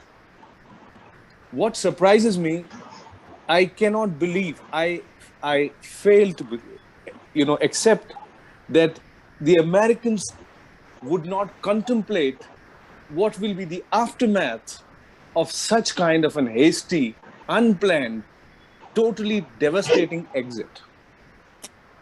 So there has to be something else. Professor, I cannot fathom till date how the Americans could have done it when it could have been in a proper, staggered manner whereby the powers would have been handed over to the democratically elected. They could have supported them. You see, don't forget, when the Soviets left in 89, they still, they still had Najibullah staying in power for at least 3 years. He was respected Pashtun, and he was able to stay back in power till the time the ISI, the CIA, and everybody were grooming Taliban and supporting them to attack his government. And definitely, I remember President Yeltsin not supporting Najibullah at all when he was desperately asking for the aviation fuel and he could not get his Air Force aircrafts off the ground. So, but he still stayed for 3 years. Now, couldn't the Americans would have done the same thing with within days when they left, President Ghani flees. Now, what kind of planning was that? Or is it, this is my one question, or is it, I'm not trying to insinuate anything, or is it the fact that it was being deliberately done to leave this whole region into a chaos, whereby the whole region is factually full of their adversaries. The two main adversaries are Russia and China, today's world, and Iran. So they have these three countries under target of the chaos which is going to now come out of Afghanistan. So, I mean, That's it. That's what my observation was, and I just wanted to have your opinion on this. Thank you. Andy, please. Thank you so much, Shakil. It has been long since we met. It was a timely reminder. The Soviets left Afghanistan in February 1989, and Najibullah continued till April 1992. That's right. And you are very right. If the Soviet Union had not disintegrated, if Yeltsin had continued to provide some sustenance to Najibullah, he might still have been able to withstand the Mujahideen onslaught. So this is one fact. Now, there can be various explanations about the abrupt US withdrawal. One could be what you suggested at the end. I mean, dire hints about a deal between the Taliban and US. I mean, we know about some of the open bargaining that the two were indulging in, but behind the back, perhaps there is some reason, some ground to believe that the Americans knew that the Taliban, because the way many of the government agencies almost welcomed the Taliban, that could not have been possible, some believe, without the knowledge and concurrence of their US supporters, masters, whatever you say. Absolutely. But there are other explanations. One is that they themselves were taken by surprise. Another is that Biden understood that it is now or never situation.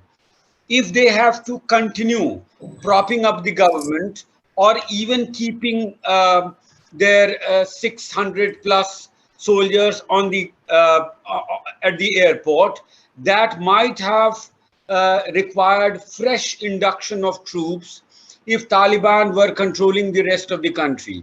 So, and Biden was very clear that he would not commit any more troops. And perhaps Biden believes, and some would say rightly so, that whatever outrage was seen in the initial days after fall of Ghani regime is going to go away. Ultimately, the American public was more keen about the withdrawal than about any other thing, including their supporters in Afghanistan, the Ghani government, or the interest of the women and minorities, and whatever infrastructure or democracy they had created. All that Americans can still compromise with if it ensured their withdrawal.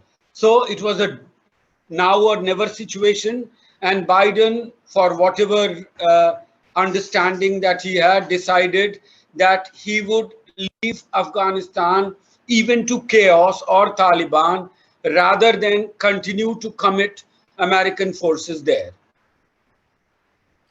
So thank you, Professor Pandey. Next question. Thank you. We have some hello, ma'am. Yes. Hello. In the chat box. In the chat box? Hello, ma'am. Yes, yes, please. Can I ask? Yes, you Okay. can. Please identify yourself and whom is the question directed to? Okay, my name is Muhammad Shafiq Sultan. I am from Afghanistan. I was the students of MA International Relations and Area Studies. So I have a question from maybe Sanjay Pandey sir or some other one. Okay. Like Taliban got momentum while US signed the peace deal with Taliban. Taliban changed their strategy against the Afghan government, security forces, and US became a strategic ally. While Biden became the president and he unexpectedly announced to withdraw US and allied forces on 31st August 2021. Based on classified information, US prioritized Taliban over Afghan government, and they said like they will hand over the district and provincial capital without firing a single bullet. One of the biggest, so the biggest loser for that was like India, and the winner were like the 6 other countries. So US want to be close partner with Taliban on counter-terrorism, and US wants to balkanize Afghanistan on northern and west provinces and arise a false flag. Please be Okay. My question is, what will be the B plan of Russia and India to contain the situation, and what and which back channels of diplomacy are required for India to be a responsible player in Afghanistan status quo? Because US is working on a dangerous terrorist group than ISIL, because US already started a military base along Duran line. Yes. So basically, he's asking that what ought to be the role played by Russia and India to, somehow play a positive role in Afghanistan. So any of the panelists. I will take. Yes. I will take less than a minute and then would like to hear from the other panelists. Sure. In fact, Plan B for Russia has been there for a long time. Even just after August 15, we heard that Russia was talking about consulting India and Iran. During his latest visit, General Patrushev talked about Central Asians, Russia and India coming together. So on the one hand, Russians are confabulating, talking to China and Pakistan. On the other hand, they are talking to India, Central Asia and Iran. That is their plan B. I would like to hear from my other co-panelists. I am very sure they have better ideas. Maybe Ambassador Raghavan, I would like to hear from him. If I may, I would like to say a few words. Yes. From Russia's perspective, the main goal of Russian policy towards Afghanistan and Eurasia is stabilization. We don't want to the export of long-term destabilizing trends that we see in Afghanistan towards Russia, Central Asia, other states. And in this regard, we need a stable partner there. It is the core interest of Russian Federation. At the same time, we believe that India is a party that should be heard more specifically in the process of dealing with the Afghan crisis. I think that the inclusive format of Moscow format, the so-called Moscow format, provides such an opportunity to talk, and we at least from my analysis of the situation, our officials are mainly fighting for a multilateral way of solving these problems, because eventually, if we don't have a consensus regarding this conflict, it will transform in a new one, and the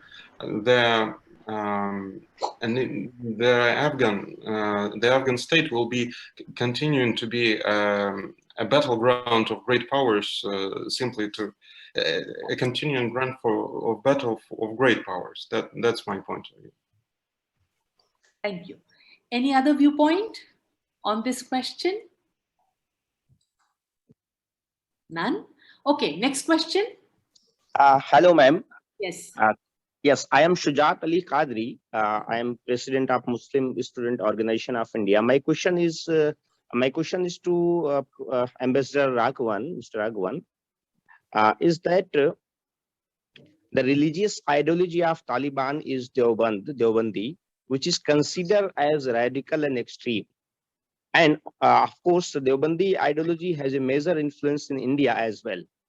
So do you think that after the Taliban came into the power, the religious fanatism and extremism will increase in India? Thank you, ma'am. Yes, Ambassador Raghavan, please. Well, it's a very good question. To my mind, there is no doubt that radical groups across the region are going to feel a sense, or are already feeling a sense of empowerment at the Taliban victory in Afghanistan. And this is very similar to the kind of feeling of triumphalism and empowerment which we witnessed in 1989 when the Soviets withdrew from Afghanistan. Because there is this sense that if a superpower or a great power can be defeated, then other political objectives can also be realized in the same way. So at a general level, I think this sense of empowerment is something which is going to be there and about which governments in the entire region are going to be watchful. But as far as Deoband and and the influence of Deoband on the Taliban, my own view is that this particular perspective has often been exaggerated. Because to understand the Taliban, one also has to take into account the tribal origins and the larger fusion which has taken place in Afghanistan over the centuries, when Islamic Moors have been married with a tribal way of life. So I think to directly trace it to developments or views in Deoband really exaggerates and to some extent distorts what is the perspectives which emerged from Deoband in the mid-19th century. If I may just comment a little bit on the earlier question which was asked, because there were two very interesting questions. In my view, because we study international relations, we tend to give a certain emphasis to relations between states as greatly influencing the developments on the ground. But something like what happened on 15th August demonstrates that in fact, more than interstate relations, it is also the internal politics and the power plays on the ground which have a more determining influence on a country's situation.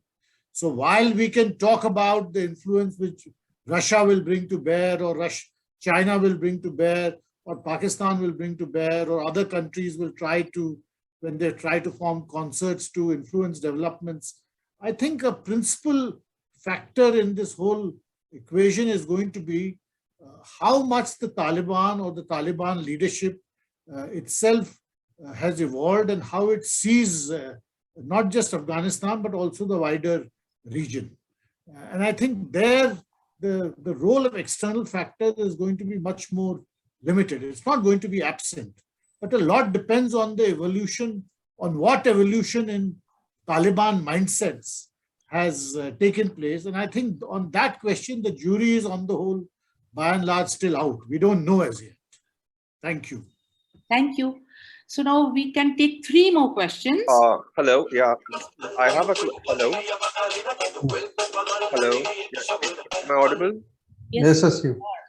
My question. Hi, my name is Dhairy Maheshwari. I'm a correspondent with Sputnik International. My question is for Ambassador Raghavan and Mr. Zweck. My question is has India, lost out in Afghanistan because of its reliance on the US? Now there are reports emerging that, ex-President Trump and even the Biden administration, they were favoring the Taliban over the Ghani government. And India, on the other hand, we kept out, putting out statements in support of democratic government in Afghanistan and backing the constitutional continuity. So has India been sort of kept in the dark about what the original US intentions were while Pakistan wasn't? And my other question is about, does Pakistan risk, what are the risks to Pakistan from Taliban in power in Afghanistan? Though some of the aspects about this have been touched in the presentations made. Thank you. Yes, please. Yeah, Ambassador Raghavan, please. Yeah. Maybe the other panelists can also comment, but yes, in my view, what happened in Afghanistan, it was a setback for us. But it was not a factor which we could have controlled. Just like we were out of Afghanistan through most of the 1990s, and it was an external factor, the attack on 9/11 in the United States, which unleashed a chain of events which brought us back into Afghanistan. It was an external factor. It was not one of our making. Similarly, this time around also, it was an external set of circumstances. The US could not be expected to stay in Afghanistan forever. US troops had become part of the problem rather than part of the solution. So yes, this event was a setback for us. But I don't think there was something which we could have done to prevent this particular turn of events from having taken place. I think these things happen. There are limits to what any country can do in the exercise of its diplomacy and foreign policy, and we should understand those limits. Okay, thank you. Any other comment from any other panelist on this? Yes, I'll jump in, Peter Zwak, on your question. First, I wanted to make one point about India in particular. I arrived in Kabul in 2008, right at the end of June, and the first big emotional, shocking event was that horrendous bombing attack of the Indian embassy right down the road from the ISAF headquarters, and we all heard it. And so we talked a lot to the Indians at that time, and always considered them a positive, if you will, a positive force for the overall mission in Afghanistan. Don't know what's going to happen in the future. We are out. I have to believe, and I'm not a diplomat anymore, that we are keeping relations with India. I think India is also a balancer in that region. While very interested, it does not border Afghanistan. I think the Afghans would see it that way. So would see you less as a threat and more as a balancer, even us far away over the horizon, than the immediate border states. They are obviously very aware of the dynamic with India, Pakistan, China, and they're not blind, and I think they have a major balancing role. They see a balancing thing. They pay attention to Russia for all the reasons we talked about. So this is going to take time to play out. I think everybody is moving and forming and shaking right now. We've got a major problem, and I think the biggest one is does Afghanistan hold together, or does it start to break apart? And then that creates even bigger issues for all the countries in the greater region, including India. Thank you. Thank you so much, Professor Zawad. Okay, 2 more questions we could take. Hello, ma'am. Can I ask a question, please? Yes, please. Yeah, ma'am, I'm Shalini Gupta. Right now, I'm working in PRAB University, Muzaffarpur, Bihar, as assistant professor. My question is in context of, as Raghavan sir was talking about the connectivity through Afghanistan, and Kondapalli sir was talking about the drug money and the usage of drug money. So in that context, I want to understand, is India going to be trapped between Golden Crescent and Golden Triangle? What will be the impact of the nexus between drug traffickers, criminal networks, and terrorists, particularly in Indian context? And will it somehow impact, or somehow it will harm the stability in our country or the economy of our country? Thank you, ma'am. Professor Kondapalli? Yeah, well, on the, thank you for that question. On the drugs, generally we have substantial drug flow from Myanmar, not so much from Afghanistan. So this would have a marginal impact because the drug routes are to elsewhere than when we compare with the Myanmar related drugs into the Northeast and other places. So number one, from Afghanistan, it is going to be relatively lower than compared with the Burmese, Myanmarese routes. Number one. Number two is, of course, if the Taliban stabilizes, there is a big if, of course, because there are warring factions. If there is a stabilization, we could also further the TAPI project, Turkmenistan, Afghanistan, Pakistan, India project. We have already put some $6 billion on table, but because of the uncertainty in Afghanistan and Pakistan, this has not been carried forward. So this is one possible, direction we could take. TAPI project. Other countries are also interested in this, so this could possibly stabilize because you get about $400 to $500 million as transit fees for Afghanistan, for Pakistan or other countries on the route. So that is a possibility if there is stability in Afghanistan. So on the larger issue of drugs, I do not see much of an impact on India. It is, of course, Indian interests in Afghanistan are basically two. Number one, about the $3 billion investment we made in the reconstruction projects, the parliament building, the road projects, the schools for children, women, and so on, and the dam construction or the other projects. The Taliban did make positive comments on that, so I assume that there won't be much of a problem with these $3 billion projects. The Taliban made a statement saying that the unfinished projects may be completed by the. We do not know what the quid pro quo is, but that is it. Second, India's interest in Afghanistan is on Kashmir in terms of counter-terrorism and other related. So these are two primary issues where we have to really worry about. But on the investment, 3 billion, if the things go to the negative manner, we have just donated these. These are not loans. These are not any such. So we lose, of course, some goodwill, and that is it. Yeah. Any other comment on this? Professor Archana, there is a question in the chat box, and the person has appealed to you. I will read out. Please do that. Please do that. Before the US withdrawal, there was a belief that US will never leave Afghanistan, but now there is a belief that Afghanistan is going to be a new front against China, and from Chinese view, they want to empower Taliban and keep them in power instead to have a regional connection to Persian Gulf and contain India and Russia. So I will just take 1 minute to answer, and then anyone else can take over. Now, this is a very interesting scenario that you are talking about. In fact, there are multiple scenarios in international relations. You build scenarios.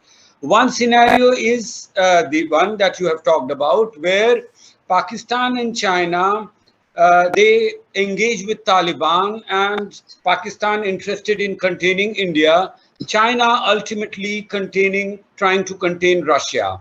But it also seems that Russia perhaps is seeing through this game, and that's why the latest pronouncements in which Russia is increasingly talking about bringing India on board along with the Central Asian countries, activating CSTO and expressing concerns about the nature of regime in Kabul. So that is one scenario. Just one more. You can never be sure about what is going to happen. It is possible, though a remote possibility, that India and Afghanistan, I mean the Taliban regime, might, come out with what you call modus vivendi, a way to work together. As the previous speaker very rightly said, Srikant Kondapalli, in fact, that India basically can be content with what it has done there, because these were not for profit. And the Afghans know that India has been a major aid giver, 1,000+ fellowships for Afghan students. India might be among the very few countries, apart from Russia, China, who are willing to dump money there. And Chinese have their own, profit motive calculations. So a modus vivendi between the Taliban and India, though a remote possibility, still is there. Thank you. Any other comment on this question? No? Dear colleagues, I should apologize. I have another meeting within 5 minutes. I would like to thank the organizers for hosting this event. I think that the discussion, especially with the Indian colleagues, is a very crucial one today. And therefore, I again give my thanks to you. I was very happy to talk with you. Thank you very much. Thank you so much. Absolute delight listening to you. Thank you so much. We all learned a lot from your presentation. Thank you, and hope to see you soon again in some other. Thank you. Yes. So there is one last question which I saw. How real is the risk of the Taliban turning against Pakistan? So this is quite an interesting question. A hypothetical, scenario. Does it exist? What would the experts say? The panelists? How real? Ambassador Raghavan, at the very beginning, Ambassador Raghavan said that ruling regimes in Kabul have had difficult equations with Pakistan, mainly because of the Pashtun question and the Durand line. So that possibility is not as remote as it may seem today. Any other comment on it? Ambassador Raghavan, how real is the risk of the Taliban turning against Pakistan? Well, I think put in those terms, I don't think it's a realistic possibility. But certainly, my point was that whoever forms the government in Kabul after some time develops a mind of the government develops a mind of its own, and we all know how difficult neighborhood relationships are, and we should not expect that the tensions and frictions and difficulties which are there between neighboring countries will not be there between Afghanistan and Pakistan. It doesn't mean that things will come to a crisis or a breaking point immediately, because these tensions, these contradictions, these issues take a long time to mature and crystallize. But certainly, I don't think that we should expect normal politics to be suspended because the Taliban is grateful to Pakistan for what it has done. Gratitude has a short shelf life in these matters. The question, can I ask a question? Yes. Just interview. Yes, I wish to know, in connection with that, between Pakistan and Taliban, what will be the equation between Taliban and IS? What will be the equation between the Taliban and IS? Okay, the equation between the Taliban and the ISIS. Yes, sir. Yes. Yeah. Any comments from anyone? 2 years back, it was reported that the Americans and Taliban tacitly came together to fight against IS, and 300 plus IS militants were killed in that operation, although neither US nor Taliban accepted it. So it could be a very difficult relation, but nothing can be said for final or for sure. Okay, so I think now we come towards the end of this very, very interesting session. And before I invite Mrs. Namita Mohanty to give a vote of thanks, I would like to thank all the distinguished speakers for their brilliant analysis of the complexities of the situation in Afghanistan. I would also like to thank the audience, our friends who patiently sat through this and posed some very interesting questions to the panelists, and thereby generated a very, very interesting discussion. Thank you so much, all of you. Thank you, Nancy. Thank you, Suman. Over to you, Nancy. Thank you, ma'am. May I request Namita ma'am to give vote of thanks? Thank you. Thank you, Nancy. Thank you. Thank you. Thank you, Archana ma'am. Good evening. As we end today's event, on behalf of Eurasian Foundation, I, Mrs. Namita Mohanty, would like to thank you all for joining this virtual meeting on such a significant issue. We would like to extend a very warm vote of thanks to all the distinguished guests for gracing this event and sharing their treasured views with us. We are very much thankful to Ambassador Dr. T.C.A. Raghavan for giving his precious time from his busy schedule. We feel so fortunate to have an eminent expert like you who has given a tremendous speech on Afghan situation. Thank you very much, sir. We also express our sincere gratitude to Professor Swaran Singh for sharing his vast resourceful views. Thank you very much, sir. Further, we are grateful to distinguished academician Professor Shrikant Kandupalli for delivering a wonderful speech. Thank you very much, sir. We would also like to express our sincere thanks to Professor Alexei Davido for giving his valuable time and enlightening us. Thank you very much, sir.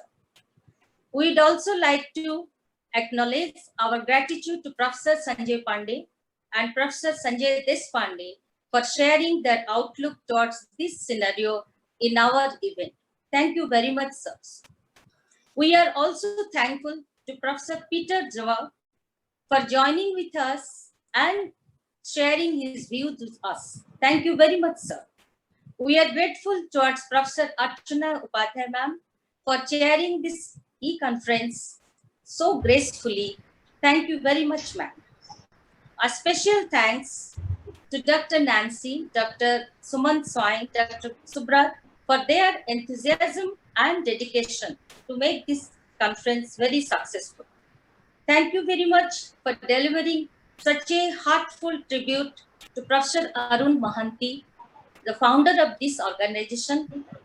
With your blessings, we will try to take forward his legacy through this Eurasian Foundation.